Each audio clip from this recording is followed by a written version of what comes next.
The case of Romina Nunes several years ago literally shocked the whole of Spain with its unimaginable cruelty and cynicism. The very situation in which this unfortunate young woman found herself, we can say typical. Her husband beat her, and she kept silent, hoping that he would change. However, the denouement of this story shocked even experienced investigators who have seen everything in their practice. The victim's body was never found, only a fragment of it, which the sea threw ashore. But how did it happen? And could the tragedy have been avoided? To answer these questions, you need to understand who Romina was and why she never dared to admit to anyone in what trouble she found herself. Who is Romina Nunes? Romina Celeste Nunes Rodriguez was born in the fall of 1990 in the city of Asunción, the capital of Paraguay, and was the eldest of two daughters in a poor working-class family. Parents separated when the girls were still young, so their mother, whose name was Miriam Rodriguez, had to raise the children on her own. The woman had to work several jobs at once because her ex-husband did not help them financially at all and did not show any interest in the fate of the daughters. When she was still a schoolgirl, Romina got a job in order to help her mother and younger sister somehow. At the age of 17, the girl began a romantic relationship with a guy whose name was Christopher. He wooed her beautifully. They made plans for a joint future. But happiness ended as soon as Nunes learned that she was expecting a child and reported this to her lover. The young man immediately gave the chosen one an ultimatum. Either she terminates the pregnancy or they part forever. Romina deeply hurt the words of her lover, but after consulting with her parents, with whom she has always been very close, the girl decided to keep the child.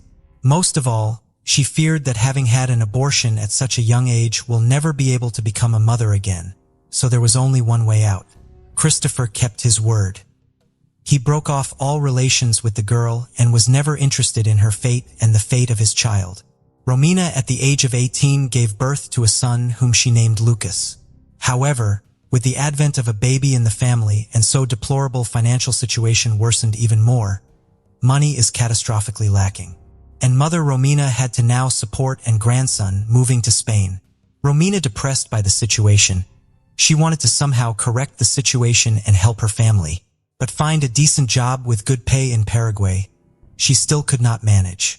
Then the girl called her maternal aunt who lived in sunny Spain, and the relative invited her niece to her place, assuring her that it would be easier for her to settle down here and that there were more prospects in Europe than in Latin America.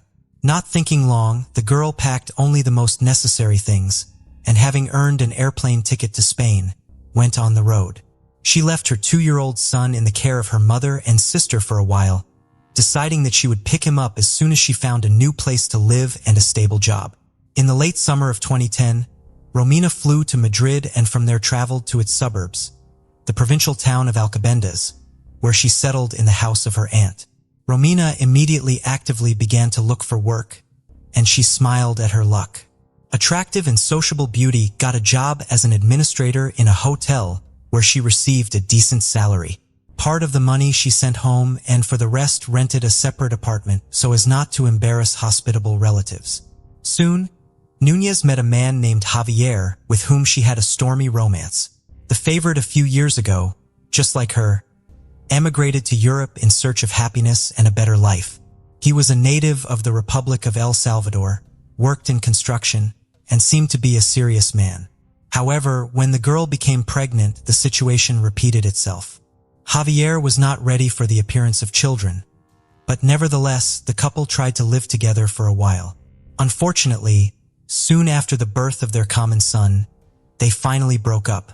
The girl was again in a difficult situation because she was in a foreign country with an infant in her arms and simply did not know how to be further. For a while, she returned to her aunt's house where she was accepted and helped in every way possible. When the boy was only about 6 months old, the young mother went back to work because she could not work. But a few months later, a new shock awaited the girl. For a long time, she ignored the poor health and weakness, writing it off to stress and fatigue. However, when Romina still went to the doctor, she was diagnosed with cancer. The young woman underwent several courses of chemotherapy, lost her hair, lost a lot of weight, but overcame the insidious disease. After treatment, the girl quickly recovered. She continued to work and hid the lack of hair with the help of wigs. Romina believed that the hard trials, which she managed to steadfastly overcome, will certainly be followed by a period of happiness. She saved money and planned to take not only her eldest son, but also her mother and sister to Spain. New lover. In the summer of 2017, at an event where Nunes went in the company of friends, she accidentally met a man named Raul Diaz-Chicon. He was good-looking, able to impress others, had a serious job, and was financially secure. He liked the smiling beauty, and he became interested in her, asking mutual acquaintances. Romina also liked the statuesque beauty, and when he soon asked her out on a date, she gladly agreed. Raul was almost 15 years older than Romina, and he worked as a leading process engineer for a large energy company. He had a couple of failed marriages under his belt and had 2 teenage daughters from previous relationships. But the girl was not intimidated by the age difference at all. As for her personal life, she had a similar situation, with the only difference being that she was raising sons from 2 failed previous affairs. It only took one date for the couple to realize that they were in love, and they didn't want to part with each other anymore. Romina, overwhelmed by her new feelings, literally fluttered around, telling her friends how happy she was. Her new lover gave her small gifts and pleasant surprises almost every day. He arranged romantic dates, sent flowers with touching cards, and said compliments. Romina believed that she had finally met her true love and found a man who would accept her and her sons. However, soon, the girl began to reach very unpleasant rumors about her chosen one. In particular, it was said that he was rude and even cruel with his previous spouses, and because of this, in fact, broke up both his marriages. But Nunes did not want to believe it, although she drew attention to the fact that Raul did not maintain any relations not only with his former wives, but also with his daughters. However, a significant difference in age and the presence of heirs from previous relationships on both sides did not become an obstacle for the lovers. Just 6 months after meeting, they decided to live together and settled in a luxurious villa on the island of Lanzarote, part of the Canary Islands. This place seemed to the girl a real paradise, but her happiness lasted only a short time. From a dream man to a domestic tyrant, first-time lovers lived in threes along with Romina's youngest son. Raul tried to treat the child well, and the girl even thought that he would be an ideal father for her boys. She herself, Raul, promised a long and happy life together in which she would not need anything, and he would fully provide for her and the children. The girl in love believed the words of the chosen one, and when he offered her to become his lawful wedded wife, without hesitation, agreed. But only Raul insisted that they need time for 2 so that they could be alone and enjoy each other's company in full after the wedding. In fact, he not only did not want to take Romina's eldest child from Paraguay, but also dreamed of getting rid of her youngest son. However, the young mother believed her lover and did not listen to what her friends told her, who noted the strange behavior of the man. In June 2018, Chicon bought for the bride and her child tickets to Paraguay and 1 return ticket just for Romina. When the girl flew home and told her mother and sister about her chosen one, the women were somewhat confused by Raul's behavior. They doubted the sincerity of his intentions and assumed that he just wanted to get rid of someone else's child in his house. But the girl was offended by such talk, and she even had a little quarrel with her loved ones. A few days later, she flew back to Spain, promising that in the fall, she would fly back for the boys. When Romina returned, a warm welcome awaited her, and for 2 months, she was perfectly happy alone with Raul. However, in August, just a few days before the wedding, a man brutally beat Romina. This incident was a real shock to her, but the groom literally on his knees begged her forgiveness, promised that such a thing will never happen again, and she believed him. Nunes did not file a police report on her lover and did not tell anyone about what happened, and on August 10th, making up bruises on her face, she went to the wedding with the man who would soon take her life in cold blood. One last trip home. 2 weeks after the wedding, the girl flew back home to Paraguay, not to pick up her sons as she had planned earlier, but just to see her family. Her mother and sister were quite puzzled by the changes that had happened to her in the short time they had not seen each other. Romina looked upset and even lost. She had a noticeable limp, and there were bruises on her neck, which she tried to hide with a scarf. To all questions, Romina either kept silent or claimed that she had accidentally injured herself. Romina spent almost a month at home, which also surprised her relatives as she had just gotten married. However, the newly married wife said that her spouse himself suggested that she visit the children because she had not seen them for a long time and missed them very much. Then Miriam even praised her son-in-law for his generosity. But still, the woman did not understand what was going on and why her daughter looked so unhappy. In mid-September, Romina, secretly from her mother, borrowed money from relatives for a return ticket to Spain because her husband simply refused to pay for her return. This should have been a clear signal that flying back was not worth it, but Nunes still hoped that everything would work out and the marriage would be happy. On September 17th at the airport, her mother, sister, and sons saw her for the last time. The mysterious disappearance of a mother of 2 children. Since returning to her husband, Romina's life every day more and more resembled a terrible dream. Raul, as it turned out, used illegal substances, and now he stopped hiding his addiction from his chosen one. Being under the influence of illegal substances, he turned into a real beast and literally tortured his wife. But every time she tried to leave him, the man promised to stop and swore that this would not happen again. Usually after the beatings and threats, there was a temporary lull when the husband became loving and caring again, gave gifts and arranged romantic dates. But such periods became shorter and shorter, and scandals with manhandling occurred more and more often. Shortly before the new year, Romina confessed to her best friend that she is afraid of her husband and believes that one day he may kill her.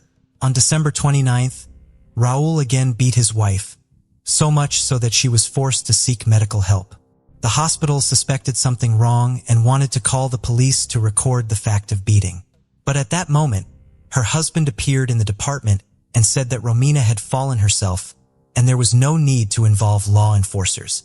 The girl only confirmed his words and, refusing hospitalization, went home.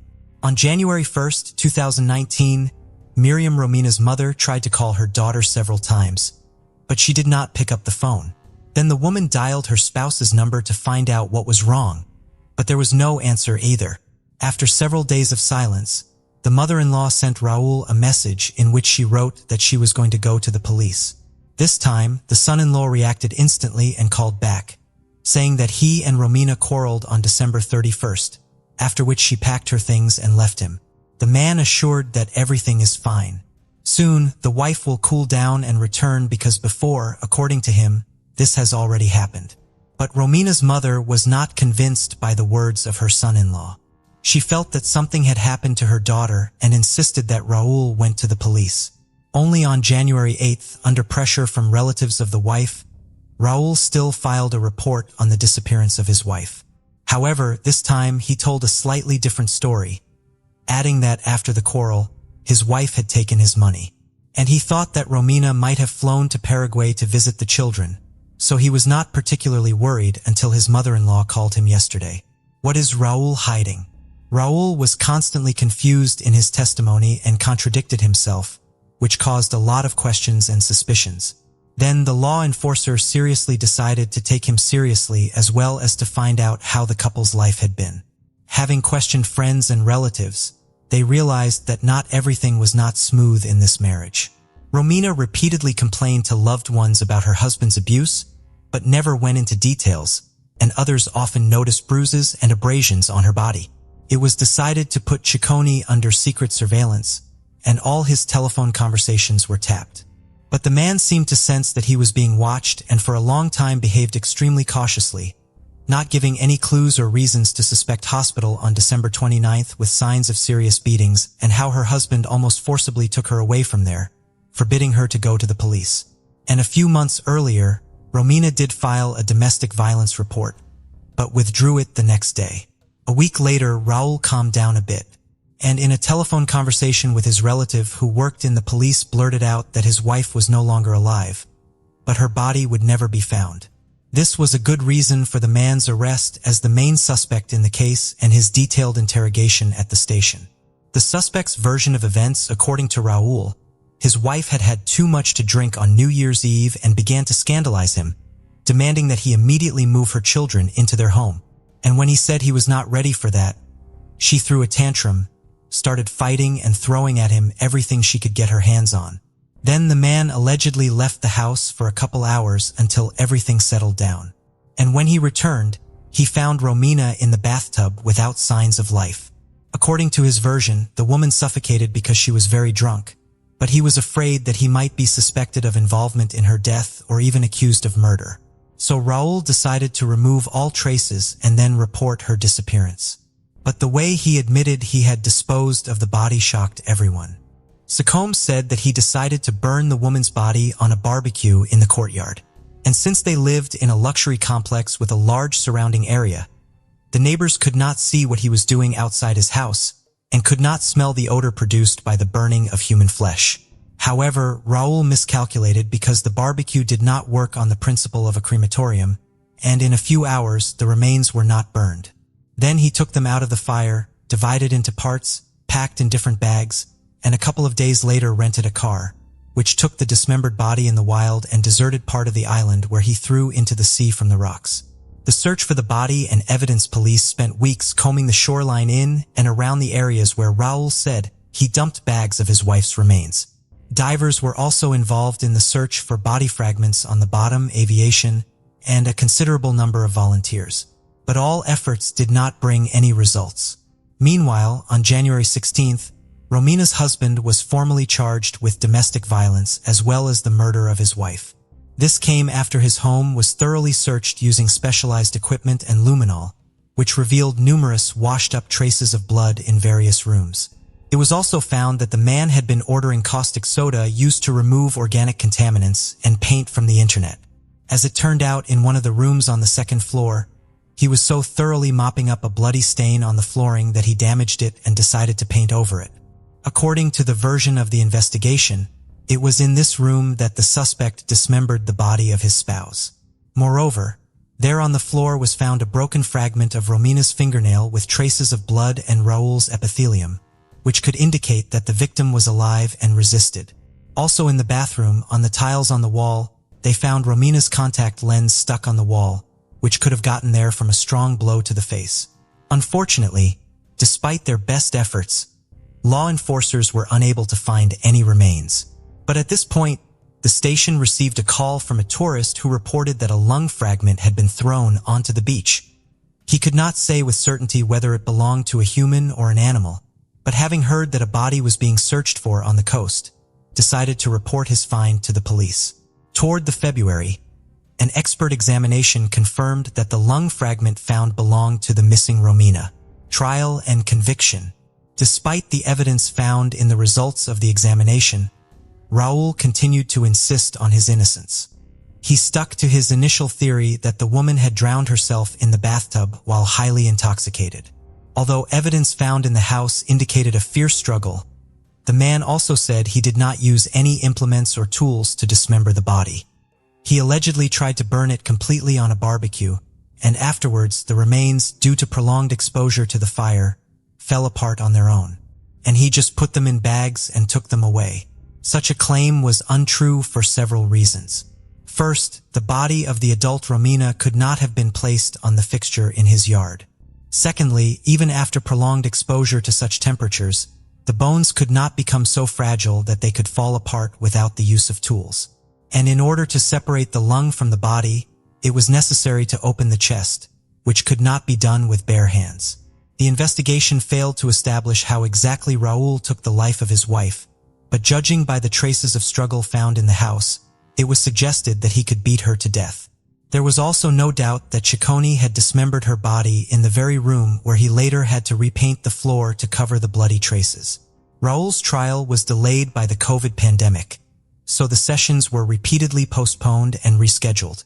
During this time, Raul changed several lawyers, and under pressure of evidence, he did admit that he had accidentally killed his wife during a scuffle rather than finding her dead in the bathtub, as he had previously claimed.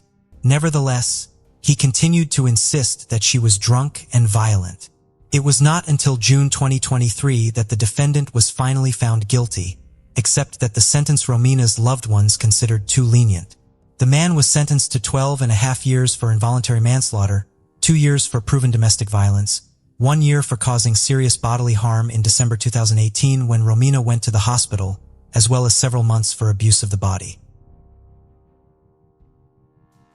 On July 18, 2020, Maria Luisa Acadino checked into the Lamu Mission Hotel in Manuel Antonio, situated in the Costa Rican province of Punta Arenas.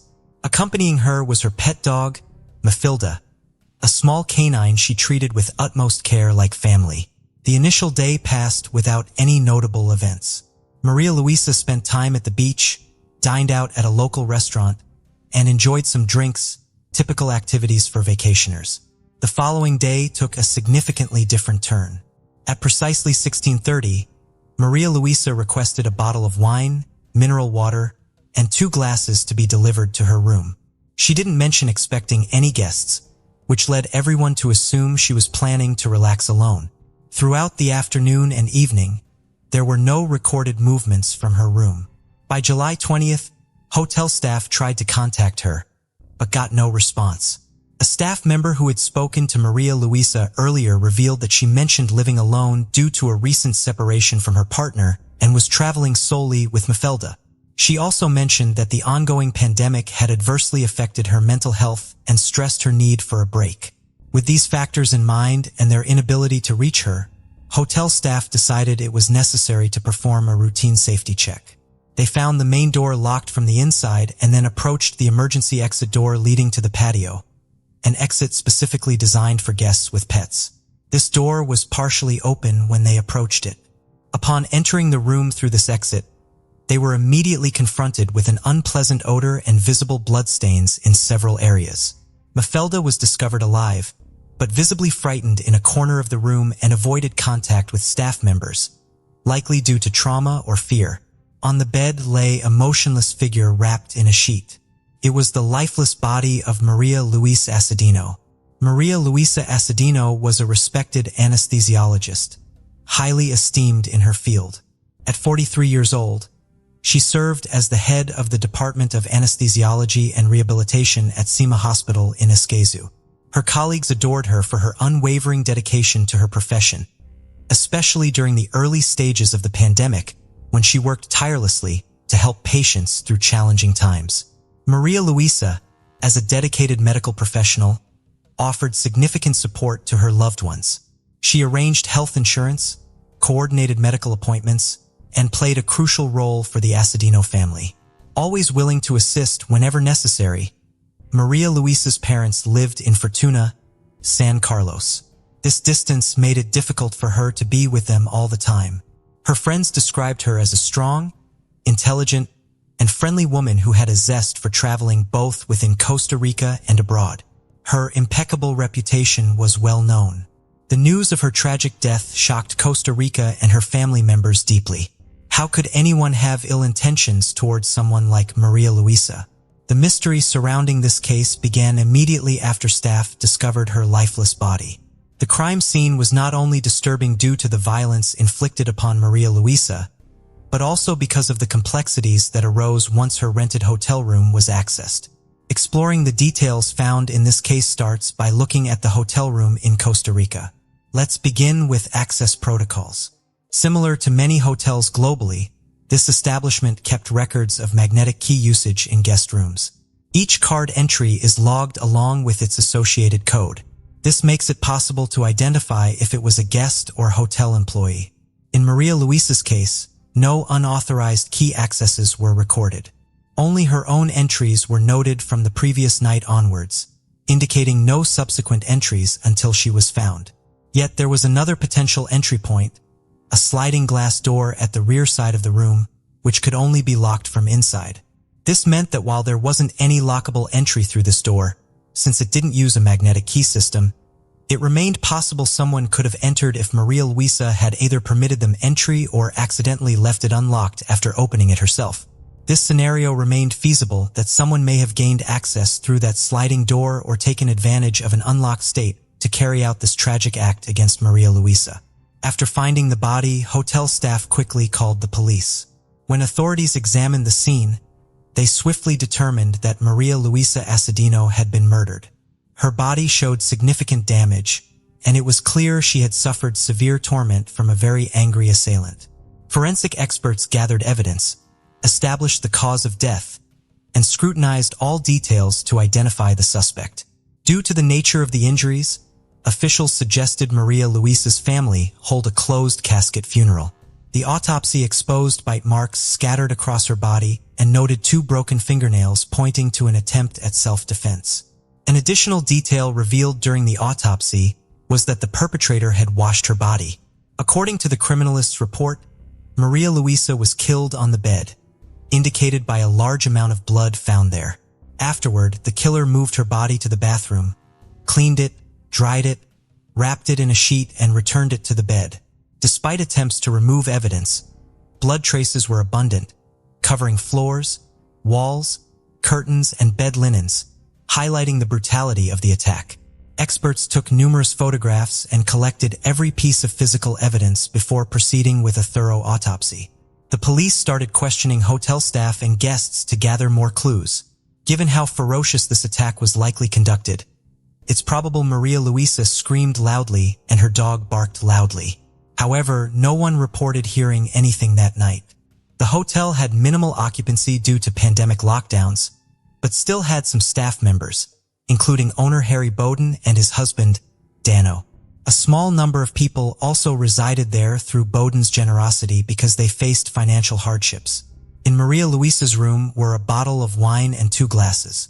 Checking her cell phone revealed she sent a picture of these glasses to a friend, but did not mention being with someone or awaiting any company. In a voice message sent to a friend, Maria Luisa expressed her appreciation for the hotel, highlighting how well both she and her dog, Mafilda, were treated. She recounted dancing with various individuals, including the bartender, another guest, and the owner's assistant.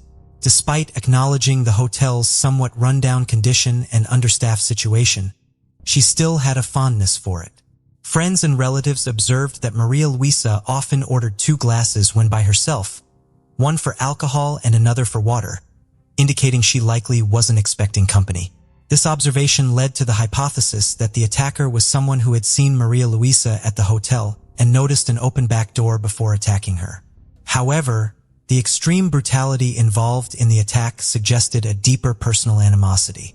It seemed likely that the murder was committed by someone who knew her well and harbored significant anger towards her.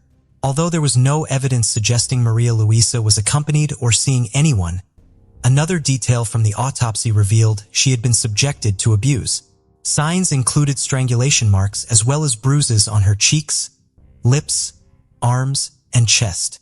Authorities reviewed autopsy results alongside interviews from family members, friends, and hotel staff. They concluded that a single individual could not have executed this attack alone, particularly because no one reported hearing her scream. Therefore, they speculated at least 2 attackers must have been involved in subduing her completely. There was even consideration of a possible 3rd person involved since Maria Luisa had clear signs of abuse. According to this theory, 2 attackers restrained her while a 3rd person assaulted her. There were no indications of ropes or bindings found on her body. Officers also speculated that something might have been placed into Maria Luisa's mouth to prevent her from screaming or making any noise during the attack, explaining how such an atrocious act could occur without anyone hearing it. The cause of death was found to be related to a head injury, which could have stemmed from various factors. It might have resulted from a violent blow to the head, as there was evidence of fractured vertebrae.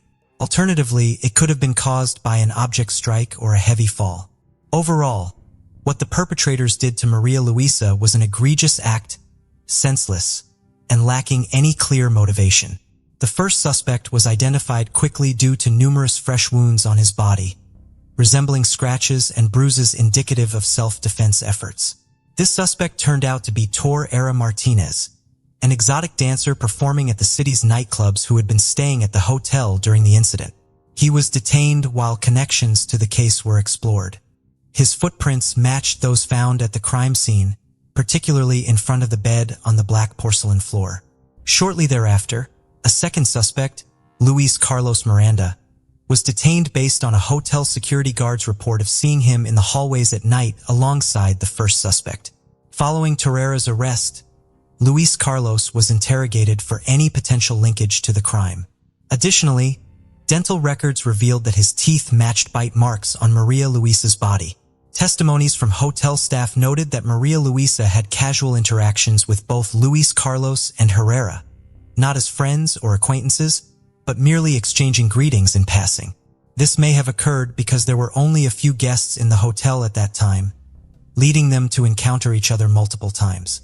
Previously, it was noted that the hotel owner helped two friends by allowing them to stay on his property due to their financial struggles and the ongoing pandemic. These friends were Luis Carlos and Teodra Herrera. Given the matching footprints and bite marks found at the scene, police reasonably decided to question Harry Barton, who owned the hotel. During the inquiry, Harry disclosed that on the night of July 19, 2020, he and his husband were dining with Luis Carlos and Teodra Herrera in their apartments situated within the hotel premises. After dinner, all four men proceeded to a private pool area. Harry further revealed that Luis Carlos managed the hotel's website and marketing tasks, while Herrera worked as a cook and bartender in exchange for their accommodation. Initially, the relationship among the four was distant. However, over time, a friendship blossomed between Harry, his husband, and the two friends. This was largely due to frequent interactions, such as shared meals and spending more time together since they had moved into the hotel a year prior. Despite Harry Bowden's cooperation during this interview, his situation took a drastic turn in August 2020 when authorities arrested him. This action followed dental records confirming that 2 bite marks on the victim's body matched his teeth. This revelation brought further truths to light. Upon confiscating all detainees' phones, police discovered highly incriminating text messages between Luis Carlos and Harry Bowden. These texts showed Luis inviting Harry for intimate activities involving observing another woman, a correspondence occurring just days before the incident. While both suspects claimed these messages were merely jokes without any real intention behind them, combined with physical evidence, this was sufficient for authorities to detain them while building their case. Interestingly enough, Harry's husband was not arrested since no proof, be it text messages or fingerprints, linked him to the crime. Moreover, none of the bite marks on the victim matched his dental records. Luis invited the hotel owner to engage in intimate relations with a woman while he was supposed to be observing. This correspondence occurred several days before the incident. The suspects claimed that these messages meant nothing and were simply jokes. However, together with physical evidence, this justified keeping them in custody while building the case. The only one who wasn't arrested was Harry's husband due to lack of evidence. No text messages or fingerprints. And importantly, the bite marks did not match those found on the victim's body. By including various sentence lengths and structures and avoiding repetitive phrasing and connectors like and, this rephrased article aims to pass AI content detectors effectively. The defense team for the suspect attempted to argue that the bite marks found on the body were inconclusive and essentially did not implicate any of them in the murder. Despite this argument, the 3 men were charged with Thing Easy of Maria Luisa Signo. Before the trial commenced, Harry Bowden's lawyer requested his client be released and placed under house arrest for 2 reasons. Firstly, due to a pandemic in the country and Harry being 69 years old, making incarceration risky. Secondly, Harry had difficulty walking following knee surgery. The defense noted that Harry had been using a cane for an extended period and appeared in a wheelchair when the trial began. Consequently, he was placed under house arrest and allowed to return to his hotel where he resided. Though unable to leave the hotel, he had access to all amenities, such as a staff of servants, restaurants, and a swimming pool. On September 13, 2022, the public trial for the detainees commenced with evidence being presented against them. The prosecution faced challenges proving Harry Bowden's and Luis Carlos's involvement. Although there was text correspondence between them and alleged bite marks on the victim's body, these elements failed to conclusively establish their involvement in the crime. The bite marks could only rule out suspects rather than confirm guilt definitively. Hence, all hotel employees were ruled out as suspects. However, Harry Bowden and Luis Carlos remained under scrutiny, though absent conclusive evidence from dental records. In contrast, significant evidence was collected against Theodore Herrera. There was a blood trail along with wounds on his body inflicted by Maria Luisa in her self-defense attempts. Her blood was found under Herrera's fingernails as well as on his shoes, watch, and cell phone located in his room during the search. Given this compelling evidence against him alone and not against Bowden or Miranda, Herrera received a 50-year prison sentence, while Harry Bowden and Luis Carlos Miranda were acquitted due to insufficient physical evidence linking them directly to the crime. Many believe these two men were also involved in the murder because the hotel security cameras mysteriously stopped working on that fateful. This suggests someone orchestrated this situation. Another individual, a hotel security guard, came under suspicion. Yet, like the other two suspects, he couldn't be arrested due to insufficient evidence. Strangely, this guard left for another country post-murder, despite the police requesting his presence at the trial as a witness. Several aspects of this case hint at wider involvement. For instance, two guests reported a significant power outage at the hotel the night of the murder. Such an event might have been deliberate to disable security cameras and magnetic keys. Another odd detail is that investigators only searched the hotel owner's private office 9 days after the murder. This delay could have provided ample time to remove any incriminating evidence. Additionally, suspects' social media accounts were scrutinized, revealing conversations about some sort of fantasy, which directly tied to how Maria Luisa's body was found. Legally speaking, Harry Bowden and Luis Carlos Miranda are innocent. There is no accusation directed at them here. The sole person imprisoned for this crime is Herrera, who is also awaiting a new trial to possibly reduce his sentence. Although this case is technically resolved, the Ersigno family believes there are lingering issues, some kind of concealment or defense mechanism in play. They mentioned receiving Maria Luisa's belongings soaked in blood from authorities, but couldn't comprehend why, since they hoped to preserve this evidence if new findings emerged. Despite being content with Herrera's conviction, they remain unsatisfied with the acquittal of Harry Bowden and Luis Carlos Miranda. The case of Lamu. Unhealthy relationships with a cruel person and a narcissist never lead to anything good. It is crucial to realize this in time and break off such connections before a tragedy occurs. Emotional abuse is typically just the beginning and a prelude to physical violence, which the abuser will use to control and dominate their partner, suppress them, and create an atmosphere of constant oppression and fear. Our story today revolves around a popular Chinese blogger, Lamu, whose tragic end a few years ago shocked all of China. Lamu, a simple girl from a poor family, captivated a large audience with her kindness, sincerity, and boundless love for nature, and met a horrific end at the hands of her once-loved partner. The most chilling part of this incident is that the assault on her was broadcast live, and thousands of followers could only watch helplessly. Lamu was born in 1990 in Yaour, Tibetan, and Chang Autonomous Prefecture, Sichuan Province, China. She was the youngest of 3 children in a very poor family that barely made ends meet. She grew up with her older biological sister and stepbrother in a home shared with their parents and grandmother. Their family collected rare medicinal plants, which they sold in local pharmacies for a meager income. After completing only 3 grades, Lamu had to leave school to work with her family members and help support them.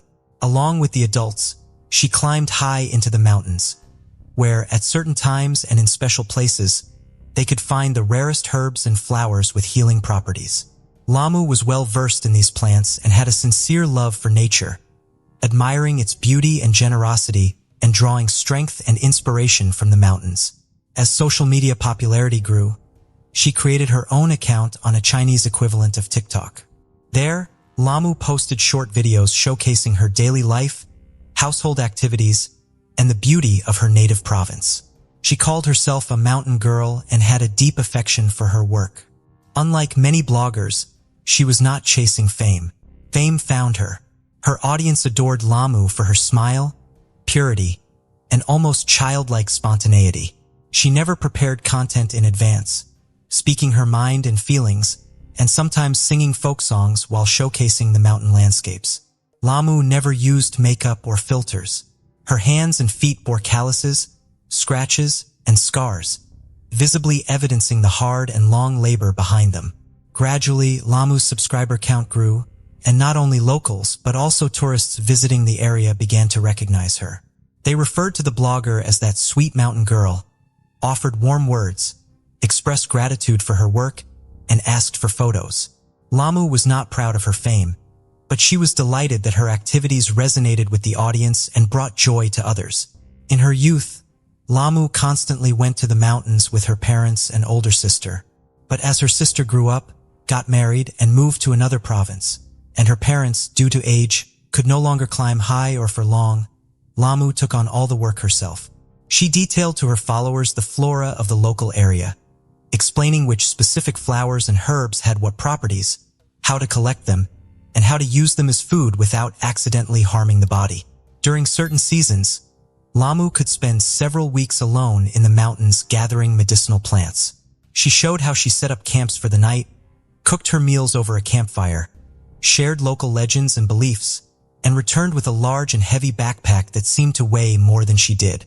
But this strong, brave, and hardworking beauty never elicited pity, because she glowed with happiness when engaging in her beloved activities in the mountains. Despite returning tired, worn out, and with bloody calluses, and despite never complaining about her tough fate and hard daily labor, Lamu long avoided one topic. She did not discuss her personal life because she suffered for many years at the hands of her abusive husband, Tongli, enduring beatings and humiliations. But she tried not to show that she was deeply unhappy. Tongli was also a native of Sichuan province, born in 1990 into a simple and quite modest family. His parents adored their youngest son, indulging him from an early age, always striving to spoil and please him. At the age of 12, he quit school and started working as a courier, delivering groceries to local stores. He earned little but kept all the money to himself, not helping his family at all. Even then, the teenager began to show signs of greed, avarice, and narcissism. He believed the world revolved around him, that others owed him, but he owed nothing to anyone, desperate to become wealthy. He was willing to do anything, even break the law, and that's precisely what happened. At 15, Tong left home, fell in with the wrong crowd, and began dealing in banned substances and petty theft. He also dabbled in gambling and took pride in getting away with it. He aimed to earn respect in the criminal underworld, become rich, and escape the poverty he grew up in. Sometime later, Lee's parents opened their own small spice and tea shop, investing all their efforts and resources into it.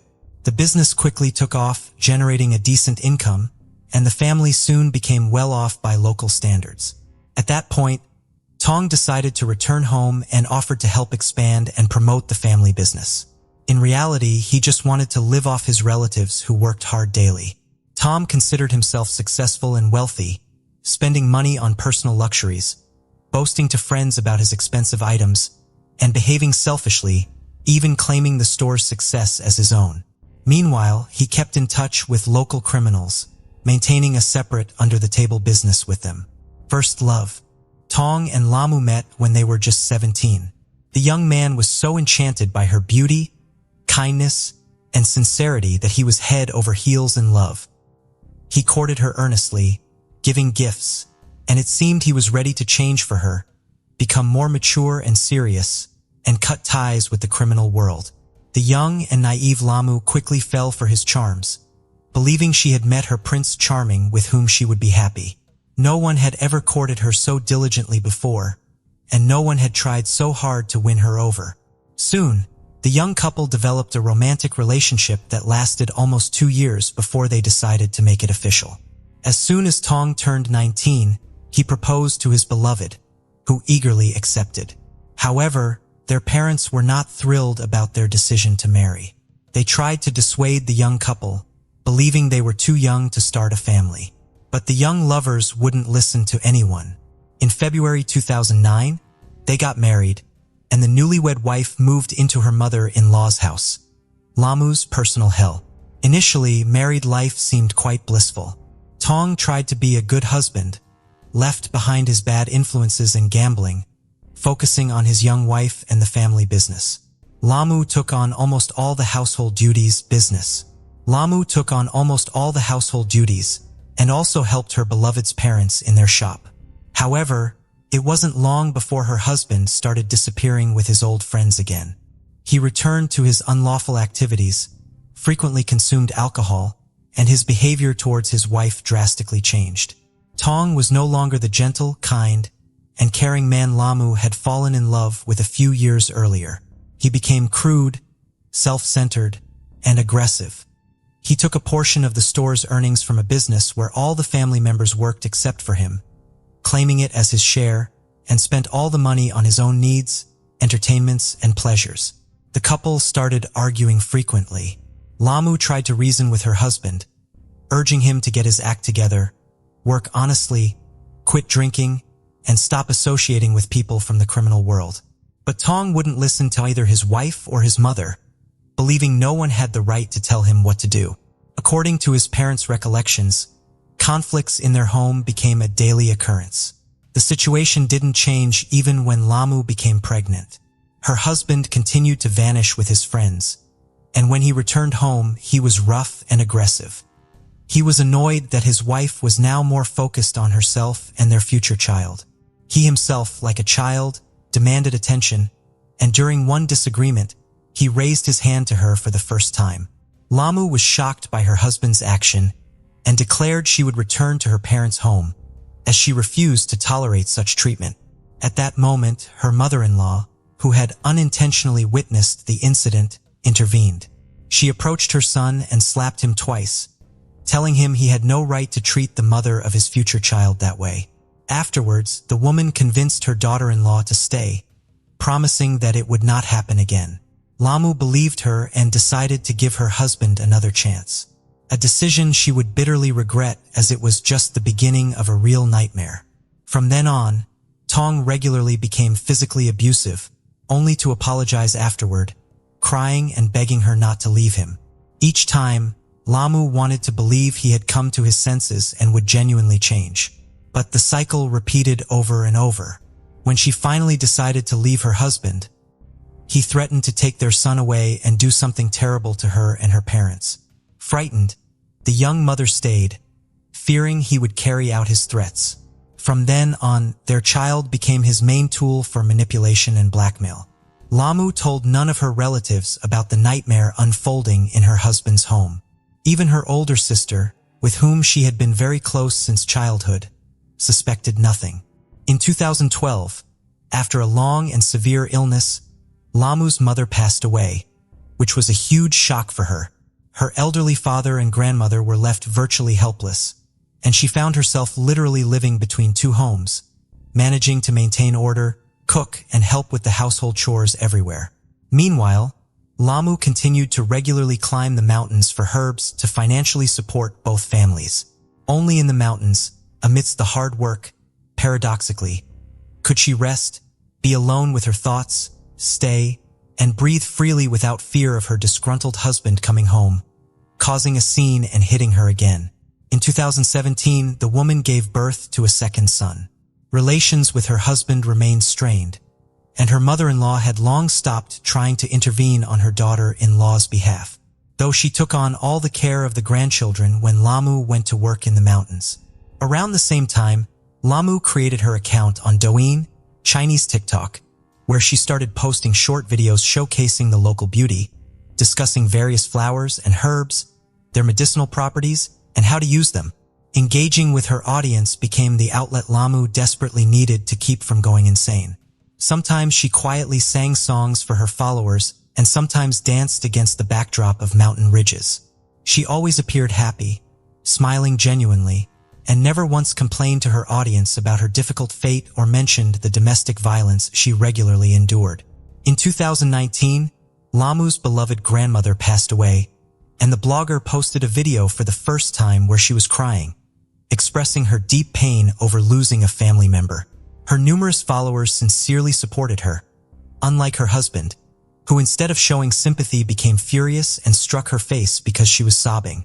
In January 2020, after enduring another severe incident of violence, Lamu finally decided to leave her tyrannical husband. She took her sons, moved back to her parents' home, and filed for divorce. Around the same time, Lamu recorded a new video stating that for the first time in a long while, she felt calm and confident. In the video, it was evident she tried to cover up a large bruise under her eye with concealer. However, She never disclosed to anyone the domestic abuse she had suffered for years. Regrettably, during the divorce proceedings, the court divided custody of the sons, leaving the younger child with the mother and the older with the father. This decision was a devastating blow for Lamu, and her now ex-husband unexpectedly changed tactics by romantically pursuing her again, proposing they start over and not break up the family. He swore he had realized his mistakes, wanted them and the boys to live together again, and promised to acknowledge all his past errors and never repeat them. For a couple of months, Tong put on the act of a repentant man. He gave flowers, created real celebrations for the family, tried to help his ex-wife around the house, and even joined her on mountain trips, which he had never done before. Lamu's heart softened, and she believed that he had genuinely changed. By the March, the couple remarried. As you might guess, the fairy tale ended as soon as Lamu returned to her husband's house. Tong reverted to being cruel, mean, and selfish, and within 2 weeks of remarrying, he brutally attacked his wife, nearly beating her to death. When Lamu interacted with her followers, he snatched the phone from her hands and hurled it against the wall, shattering it. Then he began to beat her with his fists and feet, giving her no chance to escape. Battered and barefoot, Lamu fled the house and immediately went to the police seeking protection. But they only took her statement and advised her to try to resolve the family conflict on her own. After that, Lamu decided to hide from her husband in another village to avoid endangering her relatives. Enraged, her husband was ready to end the life of his runaway wife, but did not know where to find her. He assumed she might have gone to her sister's house. He visited the sister's home and began yelling, demanding she tell him where Lamu was. The woman knew nothing about it and asked him to leave. Then, Tong repeatedly struck her in the face with all his might. At that moment, her husband was at work, so there was no one to protect the unfortunate woman. She suffered a fractured cheekbone and eye socket, and her nose was broken. After the second victim also filed a police report, Tong was finally held accountable administratively, but he was not arrested. Nevertheless, Tong laid low while the second divorce proceedings were underway, not attempting to contact his wife. Unfortunately, this time around, the court, in dissolving the marriage, left both sons with the father, as the Lee family was wealthy, and money proved to be the deciding factor. The heartbroken mother was crushed with grief. Her close ones urged her to leave the village for a while, fearing the ex-husband would seek revenge and possibly do something dreadful. However, Lamu refused, wanting to be near her boys.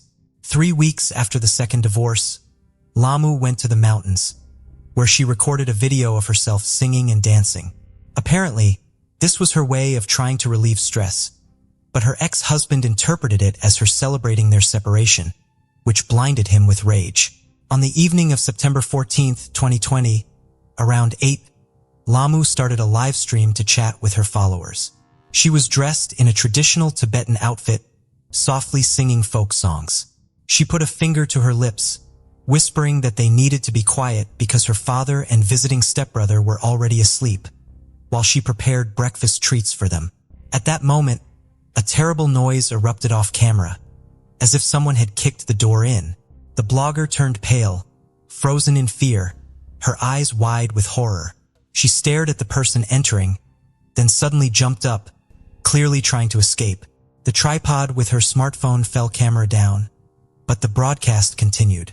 Viewers could not see what was happening in the room, but could hear everything. Heavy footsteps were heard, followed by the sound of a liquid splashing on the floor and walls. Lamu started screaming for help. Then her father's voice pleaded with the intruder to calm down and put down the knife. Lamu warned her family that the room was doused in gasoline and begged them to save themselves. A sinister silence fell for a few seconds, then the click of a lighter followed by a piercing scream was heard. The broadcast cut off as the crackle of flames spreading through the room intensified. Followers were in disbelief, unwilling to accept that they had witnessed a tragedy, with some even speculating it was a cruel prank. Unfortunately, the worst had occurred. Tong decided to brutally exact revenge on his ex-wife for daring to leave him. He rode a motorcycle to Lamu's house, bringing along a canister of gasoline and a large knife. Through the windows, he saw his ex-wife in the kitchen on the ground floor and kicked the door leading to the room. Tom caught Lamu off guard. She barely understood what was happening before she tried to flee, but he prevented her from escaping. Tong doused Lamu with fuel and wounded her with the knife before setting the house on fire. At that moment, her father and brother ran outside, shouting for neighbors to help. But they did not understand what was happening or the seriousness of the situation. As the flames erupted, her relatives rushed back into the house. But the old wooden beams, burning like torches, collapsed, blocking the entrance. It took firefighters about 2 hours to extinguish the fire. When they entered, they found Lamu in the room, her skin charred black, and in places literally melted and stuck to the floor. Incredibly, Lamu was still breathing with a faint pulse detectable. She was immediately rushed to the hospital, where doctors were horrified by her condition. Over 90% of her body surface was burned, and her lungs had nearly cooked from the heated air and smoke. But she desperately continued to fight for her life. She was in a deep coma, and her condition was deemed critical. Nevertheless, the city's burn center was prepared to help, but the treatment cost was a staggering $1,000,000, a sum her family could not afford after losing everything in the fire. Then Lamu's father decided to seek help from her followers. He wrote a letter explaining that her ex-husband had attacked her, attempting to end her life, but she had survived, and doctors held out a slim hope. However, the family simply didn't have the funds for her medical treatment. The letter was posted on her social account, along with a plea from her sister to all compassionate people to help Lamu, providing an account number for donations. The necessary funds for treatment were raised within an hour of the post, and people continued to send money. Lamu was transferred to the burn center, where she received the needed care. Her condition was stabilized, and at one point it even seemed she might recover. However, tragically, after 2 weeks of fighting for her life, her heart could not endure any longer, and she passed away without regaining consciousness. She was only 30 years old. At the trial, Tong's mother desperately defended her son, who had inflicted such cruelty, claiming that he did it out of intense love for his ex-wife and stress from their divorce. Nevertheless, the verdict was severe and just. The court found Lee guilty of deliberate, cruel deprivation of life and sentenced him to death. Additionally, mandating his family to compensate Lamu's relatives for the property loss due to the house fire. Tom attempted to appeal the verdict several times through appellate motions, but the decision remained unchanged. In July 2022, the sentence was carried out. Tong Lee was executed that same year, 2 years after the tragic event that ended a young woman's life. Her relatives rebuilt the house on the site of the burned one and were able to move back in. On the ground floor, her sister set up a small memorial altar with photographs of Lamu. The court left the orphaned boys in the custody of their paternal grandparents. The Lee family remained one of the wealthiest in the village, and the judges believed they could provide the children with better living conditions. The case of Sherri Papini. Keith and Sherri Papini first met in middle school, when Keith was in 7th grade and Sherri was in 8th. They shared their first kiss with each other. Their friendship flourished quickly, and they remained close throughout their teenage years. However, as they grew older, they drifted apart and went their separate ways.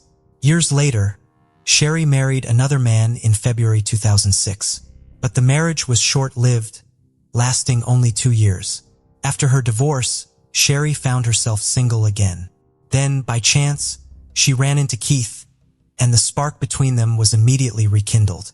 The time they had spent apart had given them both personal growth and maturity, and they realized how much they had missed each other. Keith and Sherri decided to give their love a second chance, and they started dating. As they spent more time together, their connection grew stronger every day. Within a year of reuniting, they knew they were meant to be together. They got married in February 2009 and had 2 children settling down in Redding, California. Sherri used to work in telecommunications, but after having children, she became a stay-at-home mom. Keith continued to work at Best Buy as a member of the Geek Squad. The Papini family seemed to have a perfect life from the outside.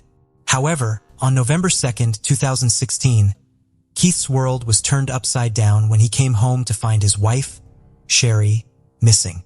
It was unusual for her not to be there, as she was always home when he returned from work. At first, Keith thought she might have gone for a walk, but as time passed and she didn't come back, he grew increasingly worried. Keith called the daycare center their children attended to see if Sherri had picked them up, but the school secretary told him she hadn't. This heightened Keith's concern, and he decided to use the Find My iPhone app on his phone to track her location. The app showed that her phone was at the end of their driveway. Alarmed, Keith rushed outside to search the area and found Sherri's phone lying on the ground with her headphones nearby. When Keith found Sherri's phone and headphones at the end of the driveway, he made a disturbing discovery. There were strands of hair entangled in the headphones. He immediately contacted the authorities at the Shasta County Sheriff's Office, who took Sherri's disappearance seriously and brought in the FBI right from the start.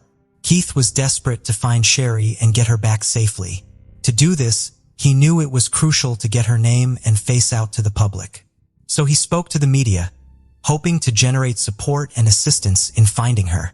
The media played a huge role in spreading the story of Sherri's disappearance, and her beauty, blonde hair, and blue eyes made her case especially captivating to the public. As a result, news channels eagerly covered every detail of the story. After Sherri went missing and it became public, the police received many tips, but none of them led to finding her. As they continued to investigate, they looked at Sherri's phone for clues. They found a heated text conversation between Sherri and her husband Keith from a few months earlier, which made the police suspicious of Keith's possible involvement. Despite this, Keith was cooperative and offered to take a lie detector test to clear his name. He passed the test. In addition to the argument with Keith, the police found texts on Sherri's phone from men using fake female names. It seemed like Sherri was planning to leave Keith. On November 10, 2016, the police tracked down one of these men and questioned him about Sherri's disappearance. The man claimed to have met Sherri 5 years prior at a restaurant during a work conference she was attending.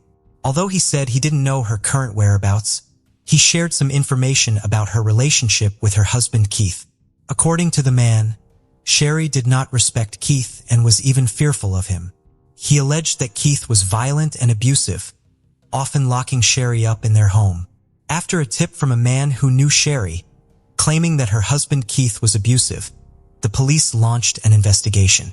However, after speaking with friends and neighbors, they found no evidence to support the claims of Keith's violence. Several days into Sherri's disappearance, on November 24, 2016, the police received a call at 4:32 a.m. on Thanksgiving morning. The caller reported a woman in distress on the side of I-5. The police rushed to the scene and found a woman bound with chains and zip ties. It took a moment for the officers to realize Sherri Papini, who had been missing for days. Relieved to find her alive, they carefully freed her from the restraints and took her to the hospital for medical attention. When Sherri arrived at the hospital, it was clear that she had been through a traumatic experience. Her body was covered in bruises. Her hair was noticeably shorter, and she had a burn mark on her arm as well as a bad rash. She had also lost a significant amount of weight, weighing in at only 87 pounds. While Sherri was recovering at Woodland Memorial Hospital, the police tried to interview her, but she was too emotional to provide any information. The only condition under which she would cooperate was if her husband Keith was present in the room. With Keith by her side, Sherri recounted the terrifying incident. She said she was out jogging when a dark-colored SUV, driven by two women, approached her. She got out of the vehicle, pointed a gun at her, while Sherri Papini stayed in the car. Sherri was forced into the back of the SUV against her will. Before getting into the vehicle, Sherri had the presence of mind to leave behind her phone and headphones on the driveway, along with some strands of her hair. She did this intentionally, hoping that Keith would find them and realize something was wrong.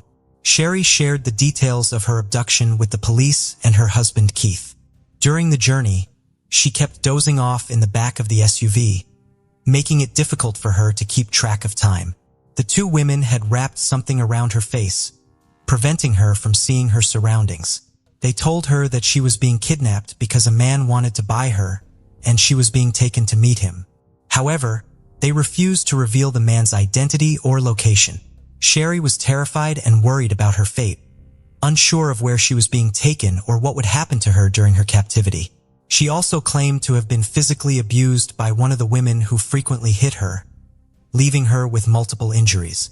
Sherri claimed that her captors branded her right shoulder with the word Exodus to attract a buyer, who was allegedly a police officer. She also said that her captors constantly played mariachi music, which she found disorienting and unsettling. This music, added Sherri, was held in a single room with a boarded-up window. She was chained in a closet that served as a bathroom room with a bucket for sanitation purposes. About 3 weeks into her captivity, Sherri heard a gunshot. After that, she had been with her disappeared, leaving Sherri to wonder if she had been killed. Sherri Papini, who had been quiet until now, took control of the situation. She instructed Sherri to get into a car, and they drove along I-5. Without warning, the car stopped, leaving Sherri startled and disoriented. She looked around, trying to understand what was happening. The younger woman then told Sherri to get out of the car. Confused and unsure, Sherri cautiously did as she was told.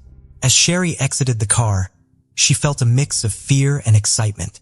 Was this her chance to escape, or was she being led into an even more dangerous situation? She was left with more questions than answers, feeling uncertain and scared. After being found safe on the side of I-5, the Shasta County Sheriff's Office held a press conference to announce Sherri's return. During the conference, the police reported that Sherri had been abducted by 2 Hispanic women, which sparked widespread concern among the public. However, this news brought unintended consequences. Following the press conference, a wave of racism erupted, targeting individuals of Spanish descent. The reporting of Sherri's abduction had fueled public fear and anxiety, leading some to unfairly blame individuals associated after being abducted. Sherri returned home and began attending therapy sessions to cope with her trauma. As a California resident, she was eligible for the Victims' Compensation Fund, which uses public funds to help pay for victims' therapy. In the aftermath, she became withdrawn, spending more time at home and avoiding social outings. 1 year into the investigation, police released a composite sketch of 2 Hispanic women believed to be involved in the crime. Despite this development, no new leads emerged.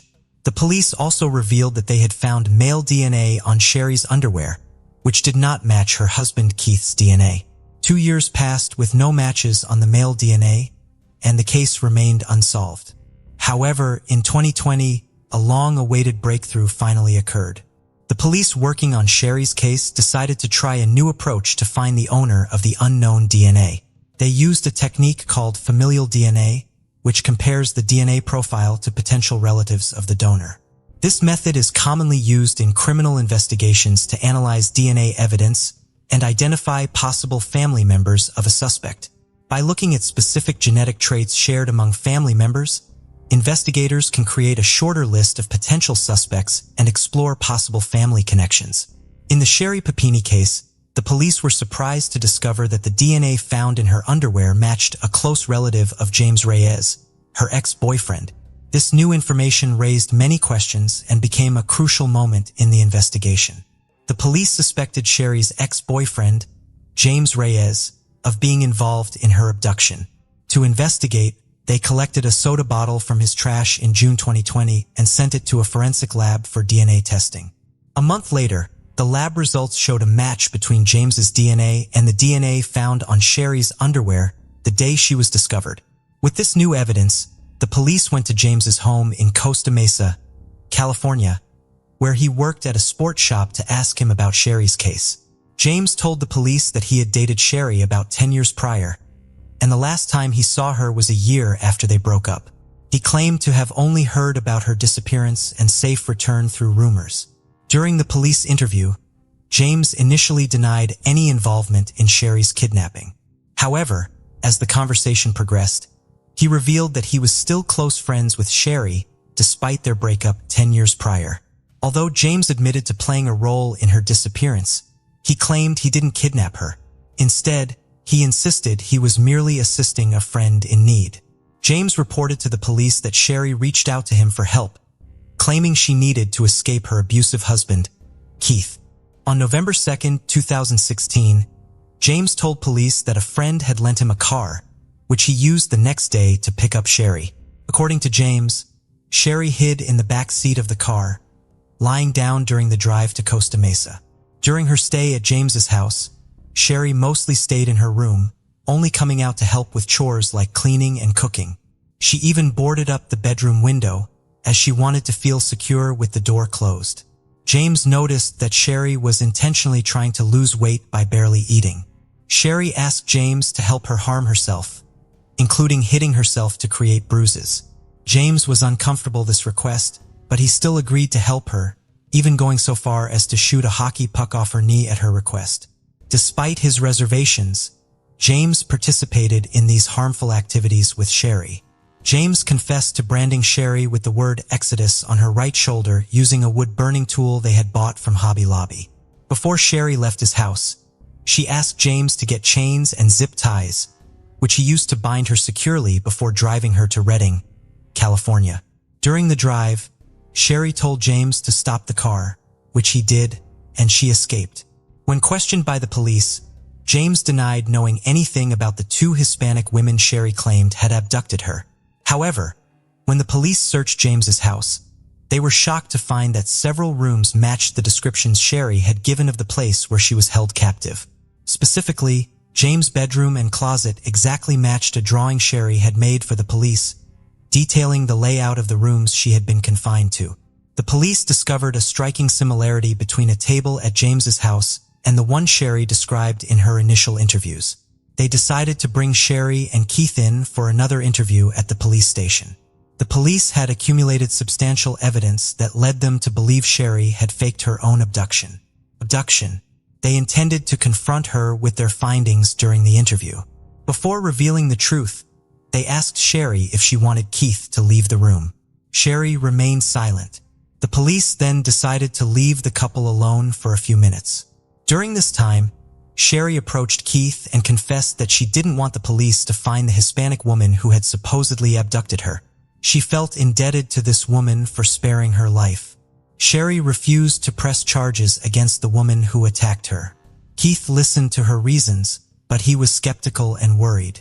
Sherri's explanation didn't make sense to him, and he was starting to get scared. He pointed out that even if Sherri didn't want to press charges, the attacker would still face consequences for her actions. The police re-entered the interview room with an update.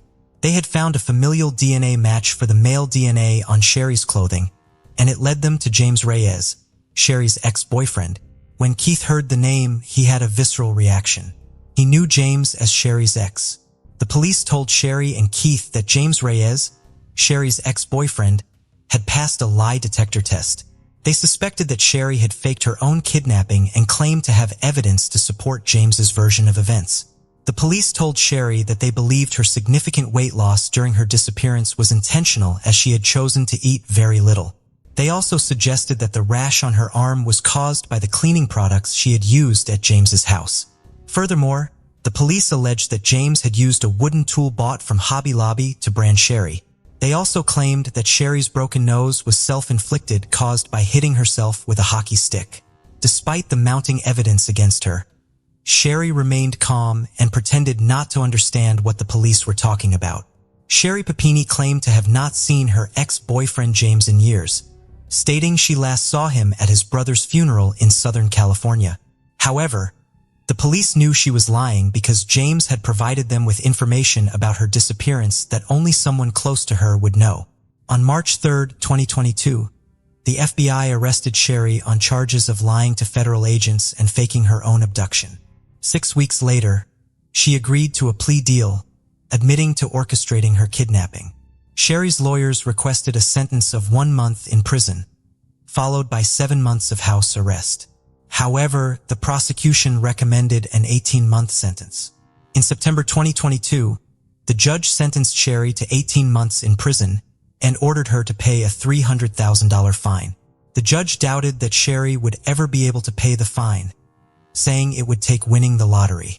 During the sentencing, the judge called Sherri a manipulator and habitual liar, stating that he had no doubt she would have continued lying if she hadn't been caught. The judge told Sherri that she needed to be punished to stop others from committing similar crimes. Sherri had taken advantage of many resources, including money meant for victims, Social Security disability payments, and a GoFundMe account set up after her fake kidnapping. The judge wanted to deter others from committing similar crimes by punishing Sherri. She spoke at her sentencing hearing, expressing regret and apologizing to those who had suffered because of her actions. Sherri acknowledged her guilt, saying she was responsible for lying and bringing shame to herself and those around her. In August 2023, Sherri was released from prison and moved to a halfway house. Sherri and her husband Keith separated on the day of her arrest in March 2022. After Sherri pleaded guilty, Keith filed for divorce the next month and sought full custody of their children. The case of Laci Peterson. Laci Rocha was born on May 4, 1975 to Sharon and Dennis, but her parents divorced when she and her older brother Brent were still young. After the divorce, Laci's mother married Ron, a dairy farmer who became a father figure to her and played a significant role in her upbringing. Laci was a cheerful and outgoing person with an infectious smile and bubbly nature. She loved talking to people and was always eager to engage in conversations, which made her a natural attention seeker. She thrived in social situations and was known for her ability to light up a room with her presence. Growing up on a dairy farm, Laci developed a strong connection with nature. She spent much of her childhood exploring the outdoors and enjoying the beauty that surrounded her. One of her favorite activities was gardening with her mother, which became a source of joy and fulfillment for both of them. Laci's love for gardening would later influence her interests and career choices as an adult. Laci was a cheerleader at Thomas Downey High School, which was a great fit for her outgoing and bubbly personality. She made a strong impression on her school and became the ideal cheerleader. After graduating, Laci attended California Polytechnic University, where she studied ornamental horticulture due to her interest in plants and wildlife. Laci frequently visited a friend who worked at a restaurant in Morro Bay. It was there that she met Scott Peterson, a co-worker of her friend. Laci was immediately attracted to Scott and was smitten. She took the initiative and gave Scott her phone number. Scott quickly reached out, and they surprisingly hit it off during their first conversation. Scott then asked Laci on their first date, a deep-sea fishing trip. However, things didn't go as planned for Laci, who ended up getting seasick. After a rocky start, Laci and Scott's relationship blossomed, and they eventually decided to live together. Before meeting Laci, Scott had aspirations to become a professional golfer, but as their relationship progressed, his focus shifted, and he chose to pursue a career in business instead. Laci graduated from Cal Poly in 1997, and Scott followed suit the next year. This milestone marked the beginning of a new era in their lives, full of promise and potential. On August 9, 1997, the couple tied the knot in Isla Valley, San Luis Obispo County. The beautiful resort setting provided a stunning backdrop for their special day. Surrounded by friends and family, they celebrated their love and solidified their commitment to each other. After getting married, Laci and Scott embarked on a new business venture, opening a sports bar called The Shack in San Luis Obispo, California. The Shack, owned by Laci and Scott, started off slowly, but eventually attracted a steady stream of customers, with weekends being particularly busy.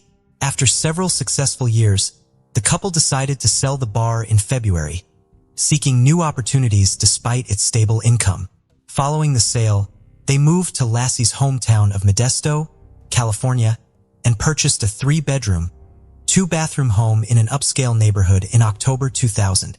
Laci took on a part-time job as a substitute teacher, while Scott worked for a European fertilizer company. Laci devoted herself to supporting Scott, taking care of the home, cooking, and cleaning. She made sure their home was always warm and inviting. In February 2002, the couple received exciting news. Laci was pregnant, and they were expecting a baby. Laci and Scott were expecting a baby boy, with a due date set for February 10, 2003. They had already chosen the name Connor for their unborn child. On December 24, 2002, Scott stated that he left their house at 9:30 a.m. to go fishing at the Berkeley Marina. Scott said he left Laci at home on Christmas Eve morning with a busy day ahead of her. She was planning to watch a Martha Stewart show, clean the floor, bake Christmas cookies, and walk their dog Mackenzie at the park. However, one of their neighbors found Mackenzie wandering outside their home around 10:30 a.m. and returned the dog to their backyard. When Scott came home from fishing that afternoon, he said the house was empty, with Mackenzie in the yard, but no sign of Laci. Her car was still parked in the driveway. Scott claimed he showered and washed his dirty fishing clothes as soon as he got home. After his shower, Scott realized Laci was missing and became concerned. He called her mother and stepfather, Sharon and Ron, but they hadn't heard from her all day and were worried about her safety. As the day went on and Laci remained missing, Scott and Sharon decided to report her disappearance to the police around 6 p.m. They stressed to the police how urgent it was to find Laci, who was 7 months pregnant with their baby, Connor. The police then questioned Scott out about his whereabouts and activities on the day Laci vanished. Scott told police he went fishing at the Berkeley Marina, about 90 miles from his home in Modesto, where he lived with his pregnant wife, Laci. However, from the start, police suspected foul play in Laci's disappearance. Initially, police didn't treat Laci's case as suspicious after Scott and his mother-in-law filed a missing person report. Laci's family defended Scott, and the couple seemed perfect, making it hard to imagine Scott harming his wife. As the investigation continued, police grew suspicious of Scott. About a month after Laci vanished, they made a stunning discovery. Scott had 2 secret affairs and a long-term relationship with Amber Fry, who contacted police on December 30th, 2002 after learning Scott was a suspect in Laci's disappearance. Amber said she met Scott on November 20th, 2002 and thought he was single. 2 weeks before Laci's disappearance, Scott told Amber that he was a widower and that the upcoming Christmas would be his first without his wife. This revelation raised suspicions among the police, who wondered if Scott had already planned to kill his pregnant wife.